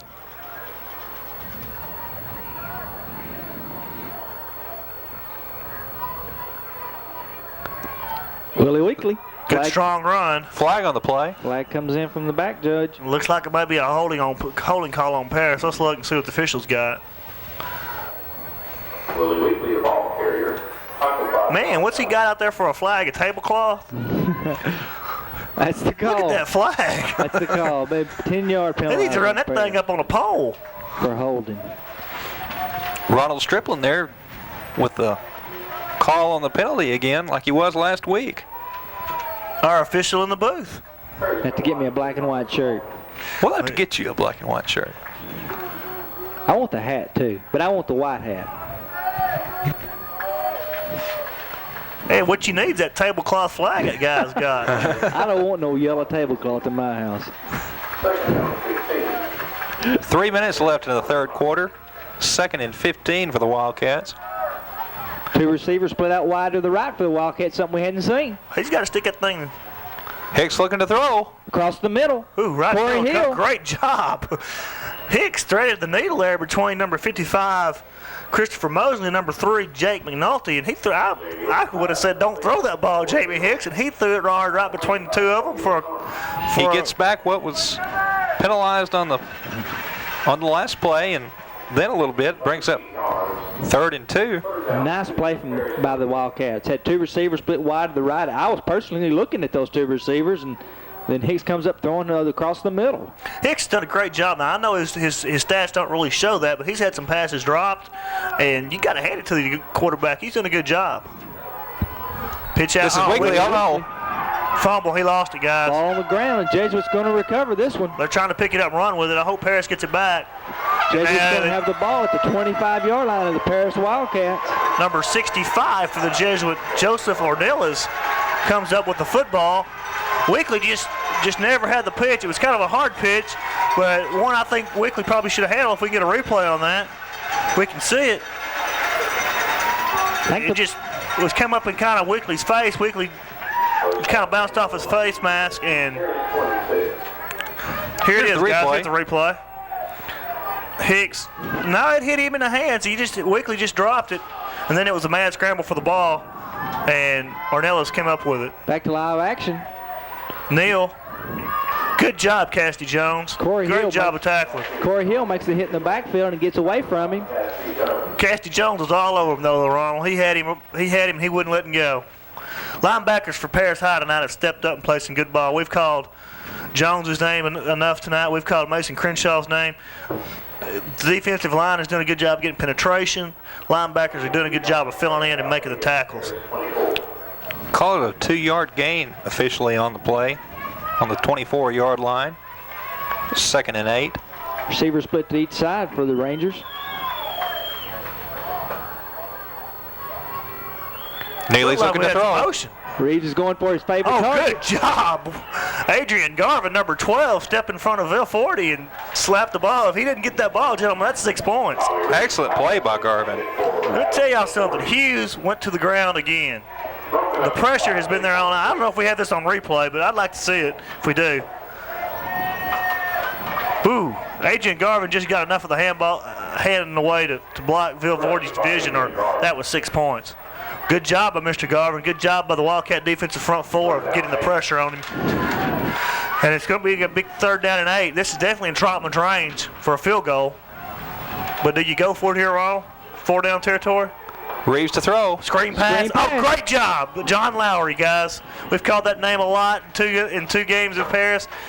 He sniffed out the screen pass. He stayed at home. Stepped up, slapped the ball out. Great job, Mr. Lowry. We got penalty flag on the play, though, guys. I think we may have a lineman downfield. Illegal man downfield, hopefully.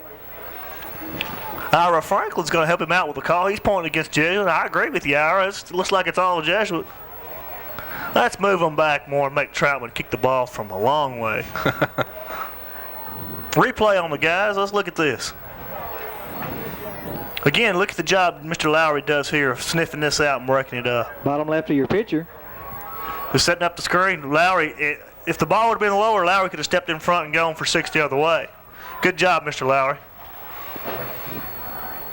Looks like an illegal procedure penalty. The Rangers are backing up. Sir, this is a dead ball personal foul penalty marked off against the Jesuit Rangers. What a bad break for the Jesuit Rangers, but what a good call by the officiating crew. My understanding is if this happened after the play, that down will count, and that'll bring up 4th down. Let's see what we got. 4th down. Oh. Good call, Mr. Stripling. Our official in the booth. Costly penalty. Okay, you're in John Trotman's field goal range here on the 40-yard line. Jesuit's going to burn a timeout and talk about it, sir. Talking to the Jesuit coaches before the game, he's been known to kick a 60-yard field goal. On the 47 yards back for the hold, that's a 57-yard field goal. But what do you do here, Ronald, if you're Jesuit? 4th and 23. I think you kick the field goal to try it and get the momentum on your side. I'm not sure. I believe I go for it here, down 20-0. I believe I air that ball up, not really just throw it up. I believe I run a pattern, a streak or something, and try to air the ball out in the corner of the end zone. I agree, Ron. There's not a whole lot to lose here for Jesuit. Passing along the North Lamar score, Pleasant Grove 13, North Lamar 6. We don't have a quarter or anything, but looks like the Panthers play another tough ball game tonight. They're sticking in there. Pleasant Grove. Pleasant Grove, a good team. Quality opponent, undefeated. We'll have North Lamar again in 2 weeks over at North Lamar R.L. Manick Stadium. Jesuit has decided to punt. I'd be leery right here. Down 20-0. They have nothing to lose.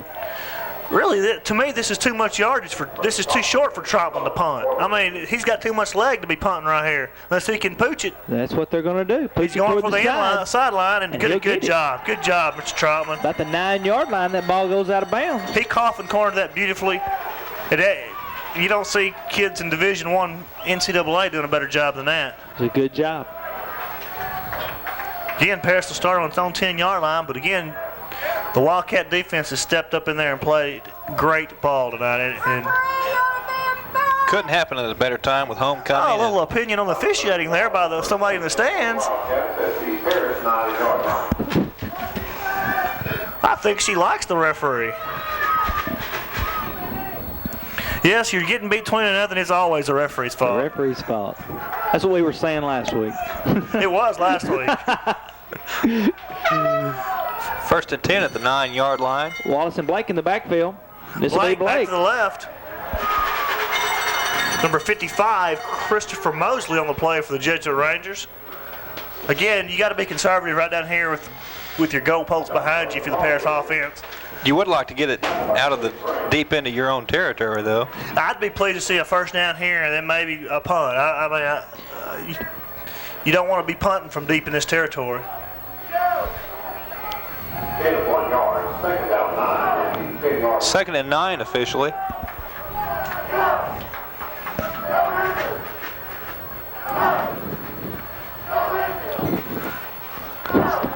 This is Blake. Blake picked up a pretty good carry there, guys. 44. Jace Graham on the play for Jesuit, but looks like he's going to be about 2 yards short as we end the 3rd quarter here. The Wildcats are ahead 20-0 to end the 3rd quarter. They're 12 minutes away from victory, guys. Let's take a break.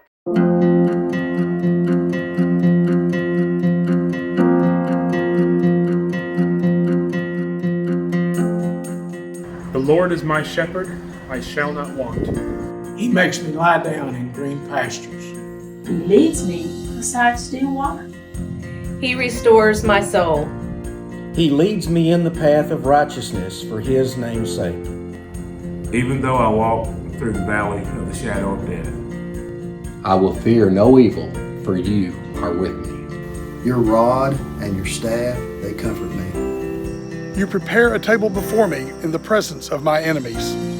you anoint my head with oil, my cup overflows. Surely goodness and mercy shall follow me all the days of my life.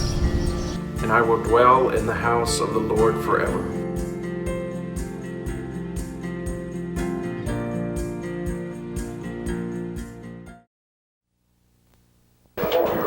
Welcome back to Noyes Stadium. We're at the beginning of the fourth quarter. The Wildcats lead 20-0 over the Jesuit Rangers. Remember my prediction, guys. Paris 50, Jesuit nothing.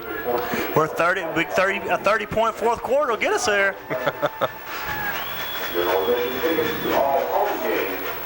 Again, you've got to be pleased if you're Benton Rainey and coaching staff, and you got to give them a lot of credit. They've had two difficult games, and the kids could have easily lost interest. They haven't. They've worked hard this week. They've come out and showed it here on the football field tonight. Great job by the Paris High School Wildcats all the way around. Again, it couldn't happen at a better time for the Wildcats. Homecoming and having two tough losses 2 weeks prior here. 3rd and 3 for the Wildcats. From their 16. Looks like you got it, guys. I don't know. They're scrambling for the ball, looks like. I believe they're going to have to break the chains out on this one. I think we're going to get that good left-footed spot, and it's going to be first down, Paris Wildcats, because this is a good officiating crew here tonight. Left-footed spot, please, sir. How about a measure? I don't think you got it. I believe you got a right-footed spot. Oh, no. I think that lady might have been right earlier. Fourth down at about a foot. As the man in the booth with the black and white shirt said, we're going to take those chains out on the field. And measure? See if it's necessary. All right, get us a good stretch, guys. Short stretch. Let's use that bent pole, and let's use it bent toward Paris. Ooh. About a foot short. Oh, look at the offense for the Wildcats on the field. They're all saying, "Let's go, let's go." Jamie Hicks looking for now. They're going to punt it, guys. Hicks goes off. You got to punt it here. I know you want to go. That would be a real gutsy call this deep in their own territory. No, you punt the ball here. Yeah, you just have to punt it. Excited football team, though. That's what I like to see, though. I like to see that kind of spirited football team with 20 points on the board. McNulty back to receive. Nice great kick. McNulty for Joe. Great tackle, Joaquin Sims. Need to be careful. About a 2-yard return there. Him and Rensburg were there for the tackle. He kind of went to the head a little bit. Yes, sir. But I think he just kind of got rolled up on the back as he was coming over. Good job of Joaquin Sims of covering the punt there. Tommy Reeves coming in, set up his offense at about the 49-yard line. He was advertised before the game as being a good passing quarterback, and now being down 20 points, he's going to have to live up to that reputation. Phil Forty over here beside us, close to us right here. Throwing on first down. That's who he's looking for. Time and pattern, great catch. Hey, hold it. Oh, Say he bobbled it? No, he caught the ball. I think the Jesuit fans and coaching staff is looking for a late hit call, but again, the official right on top of the play making the correct and good call. And again, as long as we're winning, it's a great call. As long as Paris is getting beat, it's the officials' fault. Once again, that was a timing pattern. That was a great catch by Adamville 40. Hey, he didn't make it to the track, so it's not a late hit. Now, if he'd have made it to the track, he might have had to call a penalty, but he didn't make it to the track, so it looked clean. I bring up 2nd and 2 for the Rangers on the Wildcat 41. Most importantly, you stop the clock there going out of bounds. He gets hit. Oh, what a tremendous hit. Number 84, we call his name. And Reeves is down. He's hurting. He's probably trying to get that helmet out of his chest. Tremendous hit by Chad Caffey. Is there a doctor in the house? Oh. Woo. Chad Caffey stuck, Mr. Reeves. I don't think he knows quite what day it is. Picture perfect tackle. Put that helmet right in them shoulder pads and just lowered the boom. I hope we have a replay of this because he stuck. Whew. From his right defensive end position, he put a helmet in his numbers. That'll bring up 3rd down and 2 yards. Crucial play here for the Rangers. I don't think Mr. Hughes wants to throw the ball much anymore. I think he's having a hard time calling out the count, trying to figure out the timing pattern to Ville 40, they've got that down. That's complete down to about the 28-yard line. Yeah, but you'll let them have all those little short routes all they want. The Wildcat defense is doing the right thing. They're keeping Ville 40 in front of them. They're not letting them get behind them. And, yeah, they move the sticks, but the Wildcat defense has been there all night. First down 10. That's 29.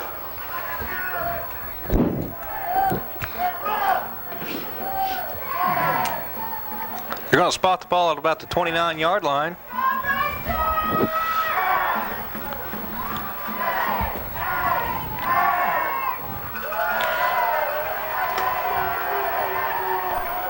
Hughes looking to throw again under pressure. Hughes going. Oh, receiver wasn't looking. Reeves going to the ground again.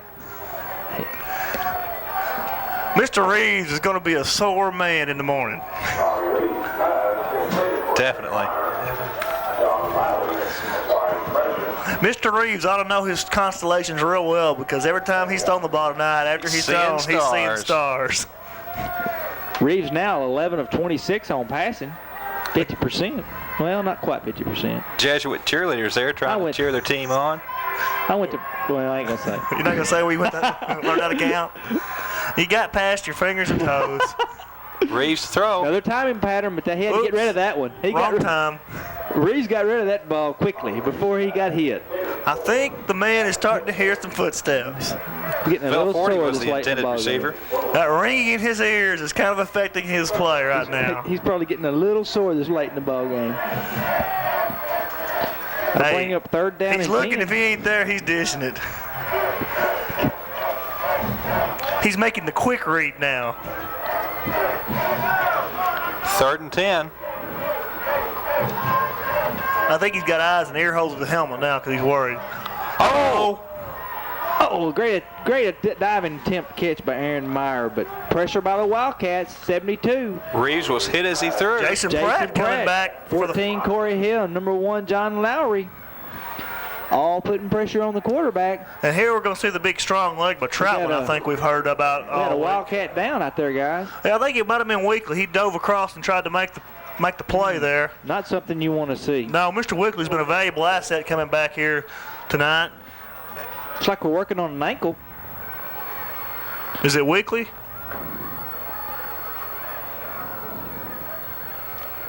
Looks like it is Mr. Weekly that's down. And again, the Wildcat defense has stood the test time after time tonight. The front 5 of the Wildcats have put the pressure on. Mr. Reeves has not had a clean throw all night, in my opinion. I mean, every time he's thrown the ball, there's been pressure. There's been a Wildcat in his face. He's been on his back. There's been a helmet in his chest. And I'll be surprised if Mr. Reeves gets out of bed tomorrow the way it's been today. Only the quick rollout timing patterns have been what he's been able to have much success with. And Willie Weekly comes off the field a little bit limping, guys. I think, Ron, you got it called it right. Lucky he might have got an ankle hurt on the last play. Like a left ankle, but he is walking off the field. And you got to be concerned if you're a Wildcat fan because it's been nice having him back tonight, and he's been a threat on both sides of the ball. Rangers are going for it on 4th down. 11:03. Reeves rolling out and throwing. Number 3, wide open. McNulty. Enough for the 1st down and more. That's a big receiver, big target. Down to about the 14-yard line of the Wildcat. Jake McNulty there on the catch. He's a big, tall boy, and he's going to be hard to bring down, and they run him out in the flat. You got to give Reeves credit. He did a good job of getting the ball off and keeping the drive alive. Crucial play to extend the drive. Rangers got to score here if they have any hope of winning this football game tonight. But Tim, you predicted 50-0. They're not going to score. I didn't say they will score here. I said they need to if they're going to think about winning the ball game. 1st and 10 at the 14. They're not going to score. Reeves to throw. Oh, dropsy. Aaron Meyer, ball hits him right in the hand. He heard footsteps. Footsteps is what it was. Wildcat defenders were coming strong. He didn't want to catch the ball. There's a nice shot on the TV tonight. And that would be, guys, that's a clean shaven head. That's a man saving on shampoo and conditioner right there. Number 66, Judd Adcock of the Jesuit Rangers with the cool do. It's a little bit cool tonight for that kind of haircut. He had a little fuzz going there. I think his ears might be a little on the cool side. Was that an A&M cut, guys? Could have been. Could have been. I want to be. It could be a new Notre Dame cut. Reeves under pressure. Good a nice catch. Nice catch by Neal. Reaching up, sticking, guys, sticking. Donald Neal with a wonderful catch. Going to be close to a Jesuit first down on about the 5-yard line. Flag on the play. Well, I think that's going to be a holding Jesuit. You're going to hear some Jesuit fans howl if this is holding. That's what it is. Tommy Reeves looking to discuss after walking up to the official. Hands on his hips, walking backwards. Looks like holding, and you're going to hear an outraged Jesuit crowd here, guys, because they're not going to like this call. Of course, it's a correct call. Don't get me wrong. It's a good call.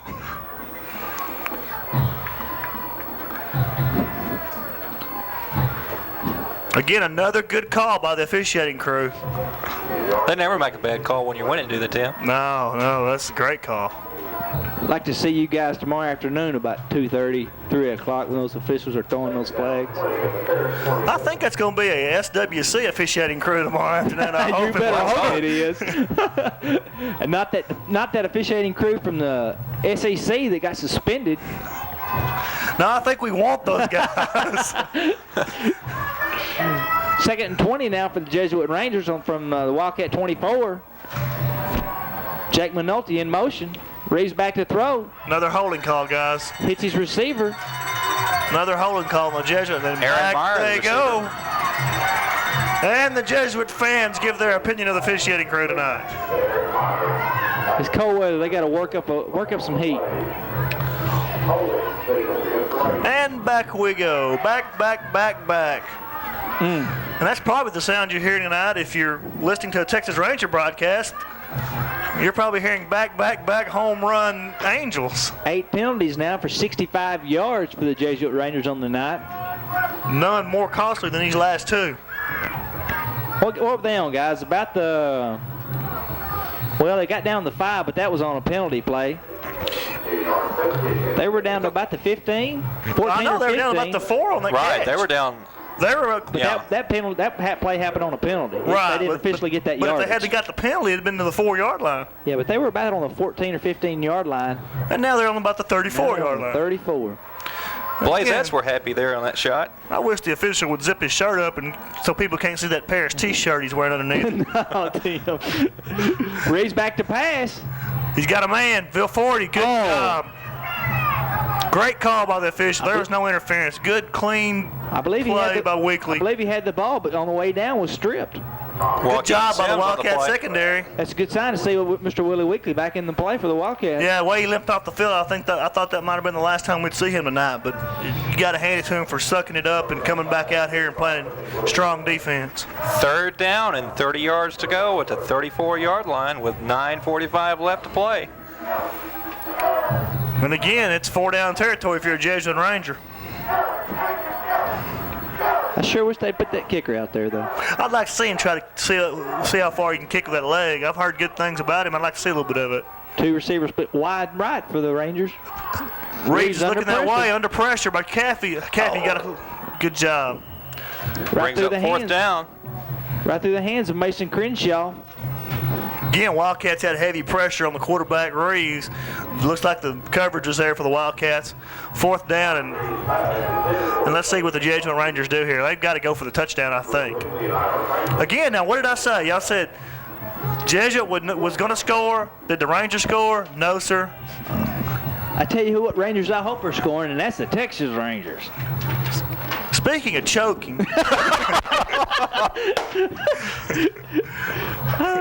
Same song, different verse. Same song, different verse, a little bit later in the season. Yeah. Big play in this ball game, 4th down. Wildcats bringing pressure. Ball's going to be way overthrown, guys. I thought it was a good throw. Reeves was going deep with the ball. His receiver cut down the middle on a slant. Number 68 for the Wildcats, Donald Sims, putting the pressure on Reeves. And the ball will go over on down. So the Paris Wildcats leading 20-0 with 9:28 left to play. Wildcat offense now just needs to take this ball and cram it down Jesuit Rangers' throat and put this ball game out of reach. Tommy Reeves now 12 completions in 33 attempts. Again, I need my 50 points, guys. Come on. You'll settle for the shutout, though, won't you? I'm pleased with the shutout. And I'm sure Ben Rainey's pleased at this point in the ball game. His guys have done a great job. No doubt. And he's done a great. The whole staff and football team has done a great job. Blake, the ball carrier. Something I like to see, guys, on the Jesuit Rangers sideline right now, the coaches have the offense together, and they're down 20-0 with 9 minutes to go, and there's a good shot of it right there. And they're being coached. They're being talked to. They're being coached about the game of football, not to quit. They're not being berated. They're being taught, and that's what it's all about. That's what we're here for. That's what good work the by coaches for. Good job by our cameraman there to get that. Mr. Johnny Wright. He hasn't stopped playing all during the game. He was on the field last week, stop and play. So Blake again on that little misdirection there. Of course, they needed him last week. Yeah, that officiating crew would have been so narrow-minded. Well, I hope none of them guys on that officiating crew watch this tape. That's direct all phone calls to Mr. Tim Stone. S-T-O-N-E. Let's see if I can find that phone number here in my book. 784-1357. Call him late. Ask for Tim Stone. That's Tim Stone. Ginger and Tyler, we're sorry if you get awakened late at night with a phone call to Tim. Oh, that's fair. No, close. Good job by the Jesuit defense. Weekly had a little hole there, but the defense filled it pretty nicely. 4th down, it looks like it's going to be about 3, guys. Looks like it'll bring on another Wildcat punt. Looking forward for the Wildcats next week. The Wildcats will be on the road. They'll be in Hallsville to take on the Hallsville Rabbits, I believe, and then the following week after that, they'll still be on the road to play Athens before they wind up the non-district schedule before they enter District 14 4A opponents. Again, though, you got to be pleased going on the road after an effort like tonight, guys. They've played a really good ball game. Definitely a confidence booster. Wildcats don't have enough men on the field. Marquise Wallace coming on. Let's don't make a mistake. If we have to, let's call timeout here. Low snap. Oh, low snap. But he's not going to get this one off. Oh, he did get it. What a great job. Oh, wow. What a great job. We both I would have bet anything that he would have not got that punt off. He's scrambling for his life, and he just says, I'm going to kick this sucker. That had disaster written all over it. Yeah, we both owe that man an apology. A great athletic play. Yes, sir, we do. Let's see that replay, guys. I don't know how he got this ball off. Whoa, kind of jumpy there, and we're watching the cheerleaders. Here it is. That's how we got it off. Everybody's watching the cheerleaders, and he got to punt it. Number 7 for the Wildcats on the punt. Had a low snap. Slow snap, 2 bounces, lots of pressure, and it's amazing he got that off. I can't believe he got that ball go. Great job. Back to live action, Jesuit from their own 38. Oh. Ooh, in and out of the hands of number 3, McNulty. Brings up 2nd down and stops the clock with a little over 7 minutes left. If you're the Wildcats, guys, as the saying goes, pin those ears back. You know they're going to throw the football and go get them. I think I'd make Mr. Reeves a marked man right now if I'm the Wildcat defense. And they have all night. Mr. Reeves will wake up and look in the mirror in the morning, and he'll see the words Riddell across his chest. 2nd and 10.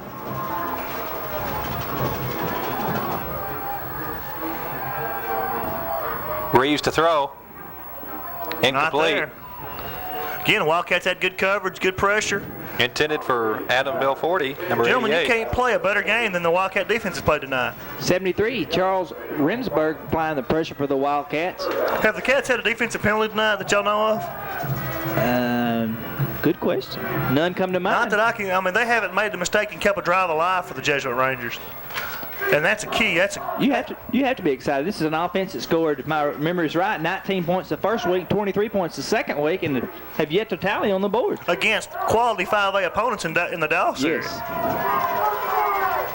Reeves, 3rd and 10. Oh, great nice catch by McNulty. Great play.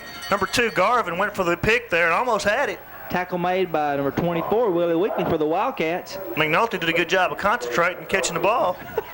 Great shot there of the beverage being drank. It's fun to win, isn't it, guys? It's fun when your team wins. It's a whole lot more fun. It's a whole lot fun for the camera crew and the guys in the bus, and we're just having a good time tonight. Invite you out next time to enjoy it with us. Again, the Wildcat defense has played mistake-free, which is they haven't prolonged any drives with penalties. And that goes back. That reflects on your coaching, guys. You've seen dramatic improvement on both sides of the ball tonight. Great job of coaching this week by the Wildcat coaching staff. Played again.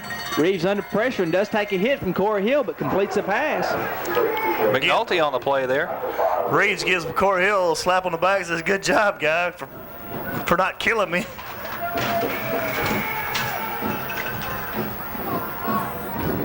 It also stops the clock with 6:24 left.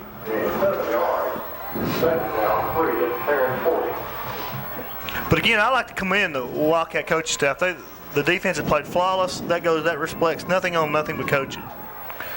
2nd and 3 now for the Rangers at about the 40-yard line. Mr. Mackey, how many Wildcat penalties do you show for tonight? Just 6. 6 penalties?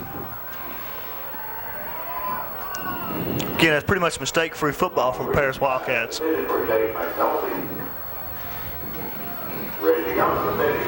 We'd like to thank tonight's sponsors for tonight's broadcast on FBC TV Sports: First Baptist Church, Lamar County Cellular, and A.G. Edwards Investments with Robert Smith. The Rangers now completed 14 passes on 38 attempts tonight.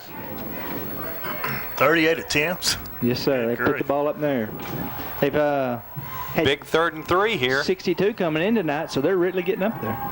Gentlemen, do y'all hear a slight soprano voice in the background? Oh, Will Forty did a good job of stepping in there and making a catch just inside the end zone. Enough for the first down, move the chains. Gets out of bounds, stops the clock, 6:12 left in the ball game. They're definitely wanting in that end zone. But again, I'm beginning to hear that high soprano voice coming over the airways. And that may be the illustrious fat lady singing.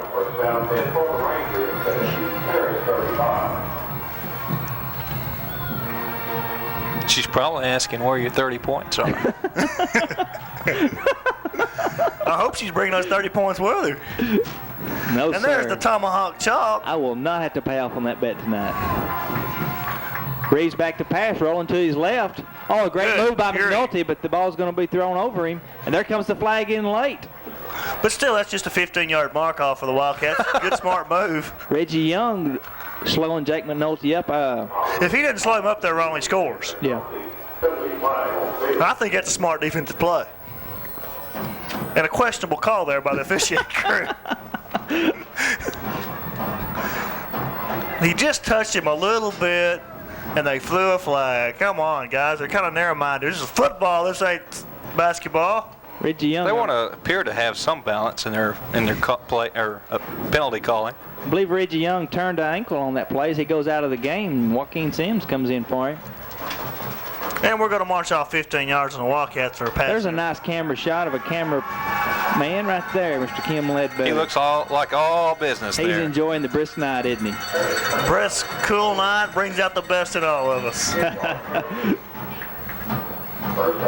I don't know what next week will bring, or next game will bring. We had hot heat last week and a little cool wind. May have snow next week. Snow or rain. Yeah.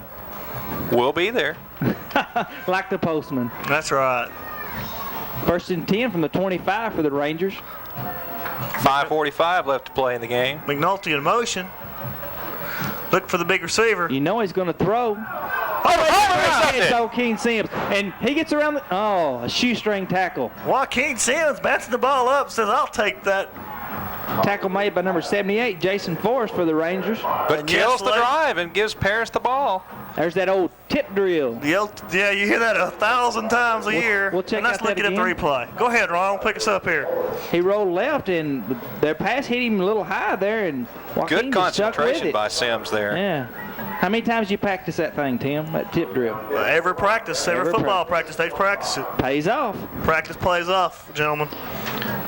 Wildcats first and 10 from their own 25 with 5 minutes and 36 seconds to go. And again, need some clock-eating runs here. Yes. Joaquin Sims has pretty much been responsible for the Jesuit ace receiver tonight, Vilforti, and he's done a good job of holding him to little or no big plays, and then coming up with a few of himself.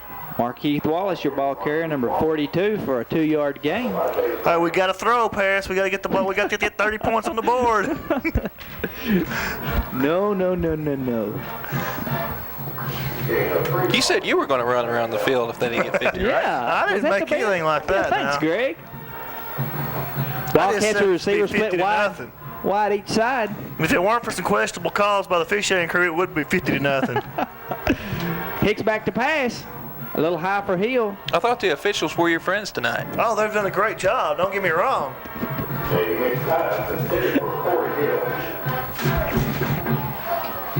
Worst thing about that incompletion, Tim, it stops the clock. Yeah, if you're the Paris Wildcat offense now, you want the clock to be moving and being ticking down. And gentlemen, that voice is coming through all much clearer.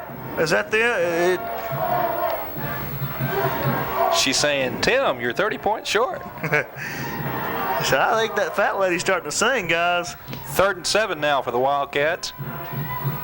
2 receivers split wide to the right. Hicks is going to be sacked. But the clock's still running. Clock's still moving. It looks like the Wildcats had to punt it deep in their own territory here with. Hopefully they'll get a better snap. If you're Jesuit, I think you need to call a timeout right here and stop the clock.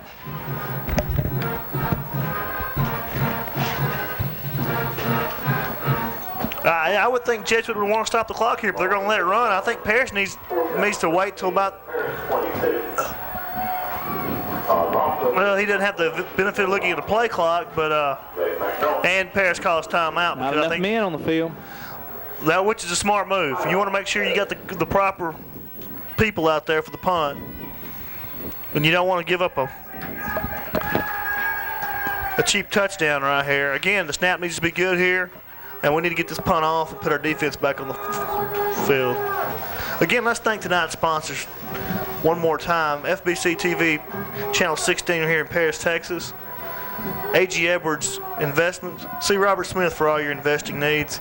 Lamar County Cellular for all your cellular phone service. Go by and see the folks at Lamar County Cellular.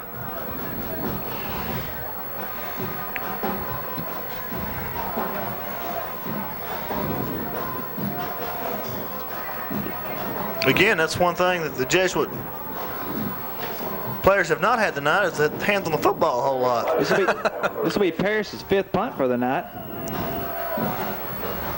And most of those have come in the second half, haven't they? All of them. And Jesuit put a lot of pressure. Good job by getting the punt off. They let the ball hit. Looks like about the 30. Right on the 50. 50? Wow. Started to take a 3, 5, whatever it takes. Started to take a Ranger bounce, but Wildcats were there to down it. 4:04 left to play. All right, let's just hope that the Fighting Texas Longhorns have as much luck against a Catholic team tomorrow as the Paris Wildcats have. Like to see what the Rangers do here after having that conference on the sidelines with the coaches after that last series. See if they come out and move that ball. Speaking of singing, Dr. Sid Young here in our booth has said he will sing a solo. How many is that in Sunday school? 1,000 in Sunday school. 1,000 in Sunday school gets a solo from Dr. Sid. I'm looking forward to hearing that solo, Dr. Sid. I'm telling you, well, I'm looking forward to singing it. All you guys got to do is come up with the numbers. Reeves back to pass. Bill Forty, the intended receivers. Went going long there. Thought I was going to have to come in here in the first half. 2 Wildcats run together. Willie Weekley and number 12. I tried to tell him about Get out here. I tried to tell him, Dr. Young. We're talking all over Ronald here. It's this Jesuit influence.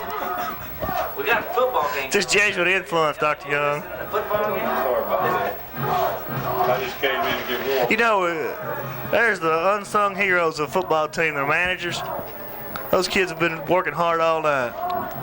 Adrian Garvin is down on the play there. Looks like he might have a cramp, guys. Again, Jesuit going with one of the favorite plays of a Catholic school, the Hail Mary. Not having much luck.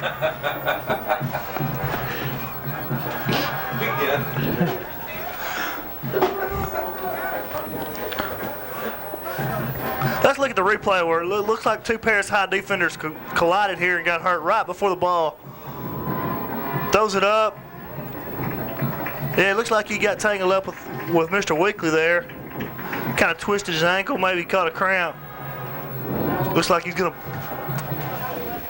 come off slowly there. 2nd down and 10 for the Jesuit Rangers.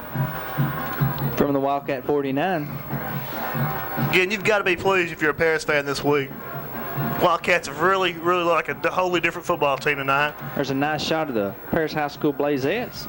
Doing an outstanding job tonight here on homecoming. With my favorite, the Paris High School Blue Blazes Marching Band. Another strong halftime performance by them tonight. Yes, it was. Oh, and a little bit high and outside. Bill Forty, the intended receiver, and the ball was overthrown. Reeves has looked for him often tonight. Number 83, Jeffrey Lyons on the coverage there for the Wildcats. 3rd and 10. Guys, how about if I tell you this right here? With 3 minutes and 51 seconds to go in the ballgame, Paris High School has 305 yards offense. Who would have thunk it? What's the breakdown of that passing and running?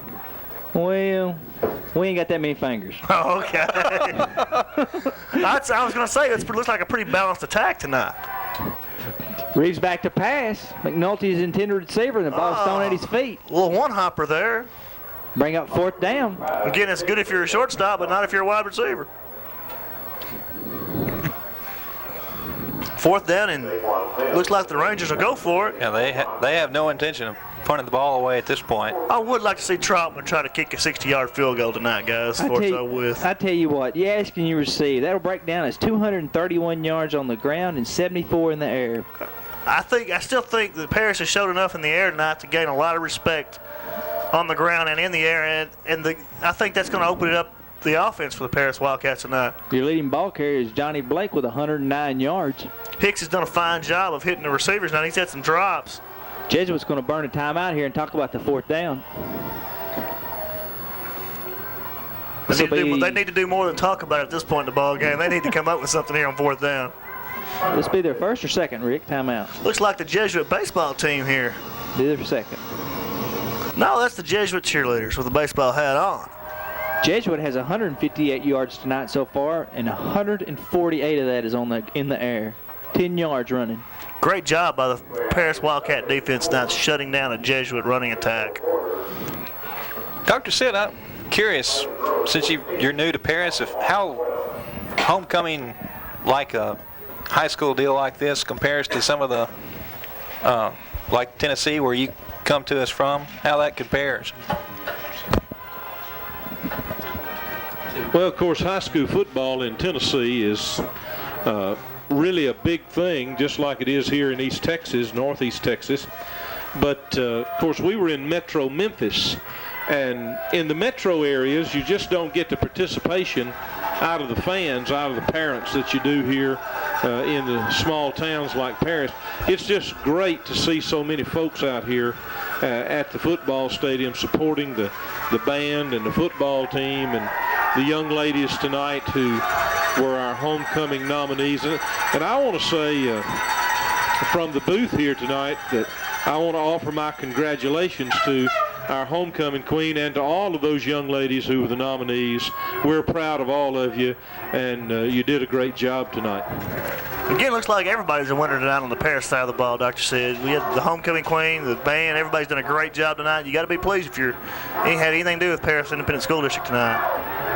Well, it's just a great night, been a great night for football. just an unseasonably cold, brisk night for September, and I think it's just brought everybody out, and everybody's been in good spirits. And of course, having a ball game that we've been leading the whole game and now still ahead 20-0, and we just got the ball back on that play. I hope our guys will just keep it on the ground now, run the clock out, and put that W in the win column there. And I think everybody's going to go home happy tonight. Well, I'm not going to be happy. I wanted that 50-0 win, but I'll take the 20-0 win. Well, you know, some folks are just greedy. I just have to admit, some folks are just greedy. But anyway, Tim, we're just real happy to be here in Paris and be here at the football stadium tonight with you guys. Y'all have done a great job broadcasting the game, getting it out. And I know everybody's going to enjoy this as it comes out on Channel 16. Again, we're pleased to have you up here in the booth with us, Dr. Sid, and we'll look forward to you in 2 weeks over at North Lamar Automatic Stadium. Reggie Young was the ball carrier there as Paris took over on downs at the 49-yard line with a little over 3 minutes left in the ball game. Call it a 5-yard gain, 2nd and 5. Well, a first down here, guys, win the ball game for Paris. Looks like Jesuits blitzing. Boy, they were there quick. He got it back. He got it back. Intended pitch was for Ira Franklin. Ooh, the Jesuit linebackers were kind of in the backfield when he snapped the ball almost. They were blitzing hard on the play. And again, Jesuits taking a chance. If Paris gets a quick handoff, they could go all the way here with you sending all your people. Looks like a loss on the play, guys, of about 3.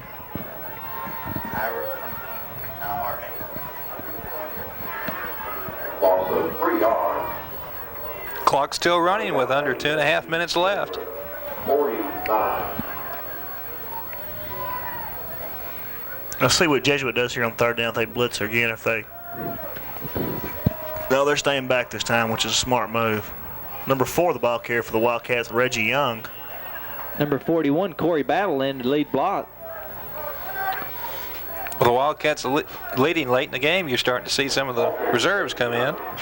Which is a good move. It gives Benton Rainey a chance to get these guys some playing time and some experience in a varsity game situation that they need right now, because you never know. They're one play away from being in the game.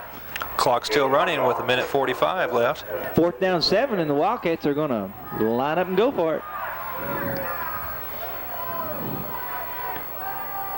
Well, Ronald, you haven't seen him. I don't think they're going to throw the ball.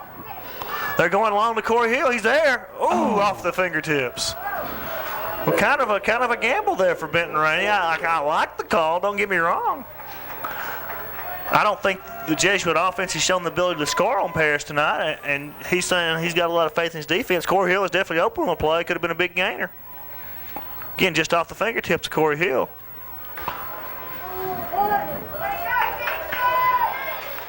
Jesuit Rangers have 1:29 left to do something on the scoreboard. Gentlemen, if you're a Wildcat defensive lineman now, you should have one goal in your mind: putting Mr. Reeves on the ground, because there's no doubt he's throwing. And he'll set up about the 48-yard line. Receiver split wide each side. And he will throw. Incomplete. Again, he's short. He's looking for Ville 40 again. Pressure applied by Marquise Hicks and Chad Caffey that time. Again, you see Reeves being short here on these passes, and you think, well, it's just too late in the game. But the thing is, he's taking incredible pounding tonight, and that wears on the quarterback late in the ball game. The pressure over the time period. Harris has been in his face all night. Yeah, you're right, Greg. They've been there all night, and it's affecting him now, I think. Uh-oh. Again, he's in his face. Good job there by Niels. He'll have a first down. Oh, fumble. The official ruled him down the play. I tell you guys, that was a great run that time, but they're going to have to block some people at the line of scrimmage. Number 35, Frank Jeffries, for the Wildcats, left the line and was never touched, and it was just a matter of a foot or so getting and putting Reeves on the ground before he threw the football. If Reeves delays a second, he's hurt. They got to block somebody up there now. And it hadn't. Well, you got to give the Wildcat defense a lot of credit. They're fighting hard through the blocks. Reeves incomplete again. Pass intended for number 89, Chris Elmore. Well, you know, Jesuit came out tonight kind of in a no-huddle look, and it kind of looked like they were going to try to throw some things at us. And they started off on the wrong foot there. They tried to no-huddle the first play, couldn't even get the play off. First play of the ball game, you'd think in a no-huddle you could get it off. They couldn't. They went 5 yards back. And since that time, they haven't tried the no-huddle again. They kind of look like they're out of sync tonight. Exactly. 59 seconds left, as you see on the scoreboard. Again, that sinking in here is the fat lady, because this ball game's over. Ira Franklin almost with the interception. The ball goes incomplete to the intended receiver, Adam Vilforty. Again, Vilforty's seeing a lot of attention tonight, though. There's 2 Wildcats, 3 Wildcats in his vicinity every time. I think Ira Franklin's figured out that timing pattern to the outside. The play before this one, he was out there, and they threw over him, and this time he almost got this one. Mr. Franklin has, one interception tonight? Almost had another interception. He's played a great ball game tonight on the defensive side of the football field. 3rd and 10 from the 39. Again, it's getting late in the game, and looking at an MVP for the Wildcats. Going long. Dropped. He had it at about the 15. Again, heavy Wildcat pressure on Reeves. That's probably been the key to the ball game for the defense, is the pressure they've been able to put on the quarterback, Reeves. Greg, I was going to say, looks like to me, if you want to pick an MVP, the Wildcat defense has been there all night long. They've put pressure on Reeves. They haven't broken any coverage tonight. Haven't even made any mistakes on the defensive side other than the passing interference penalty, which I thought was a good, smart play by the defensive back. Brings up 4th and 10. Maybe the last play of the ball game for the Jesuit Rangers on offense. Reeves looking to throw. Intercepted. Joaquin Sims picks it off. Good athletic play. He's going to look get some yardage. Flag on the play after the interception. Gentlemen, 29 seconds left. This ball game is not officially over. I don't think they can get that 30 points in the last 29 seconds here, Tim. Sims down after the interception and return. Looks like a leg cramp or... Let's look at the replay, guys. Sims did a great job of coming up with this football here. 4th down. Reeves puts it up. Sims is right there with the coverage. Just reaches up, pulls the coverage out, and it looks like Joaquin Sims may be injured, guys. Looks like the penalty's going to go against Paris on the run back. But again, looks like the Wildcat offense will just take a knee here twice and the ball game will be over. Looks like Reeves will end up tonight 16 of 48 on his passing. 30%, 33%.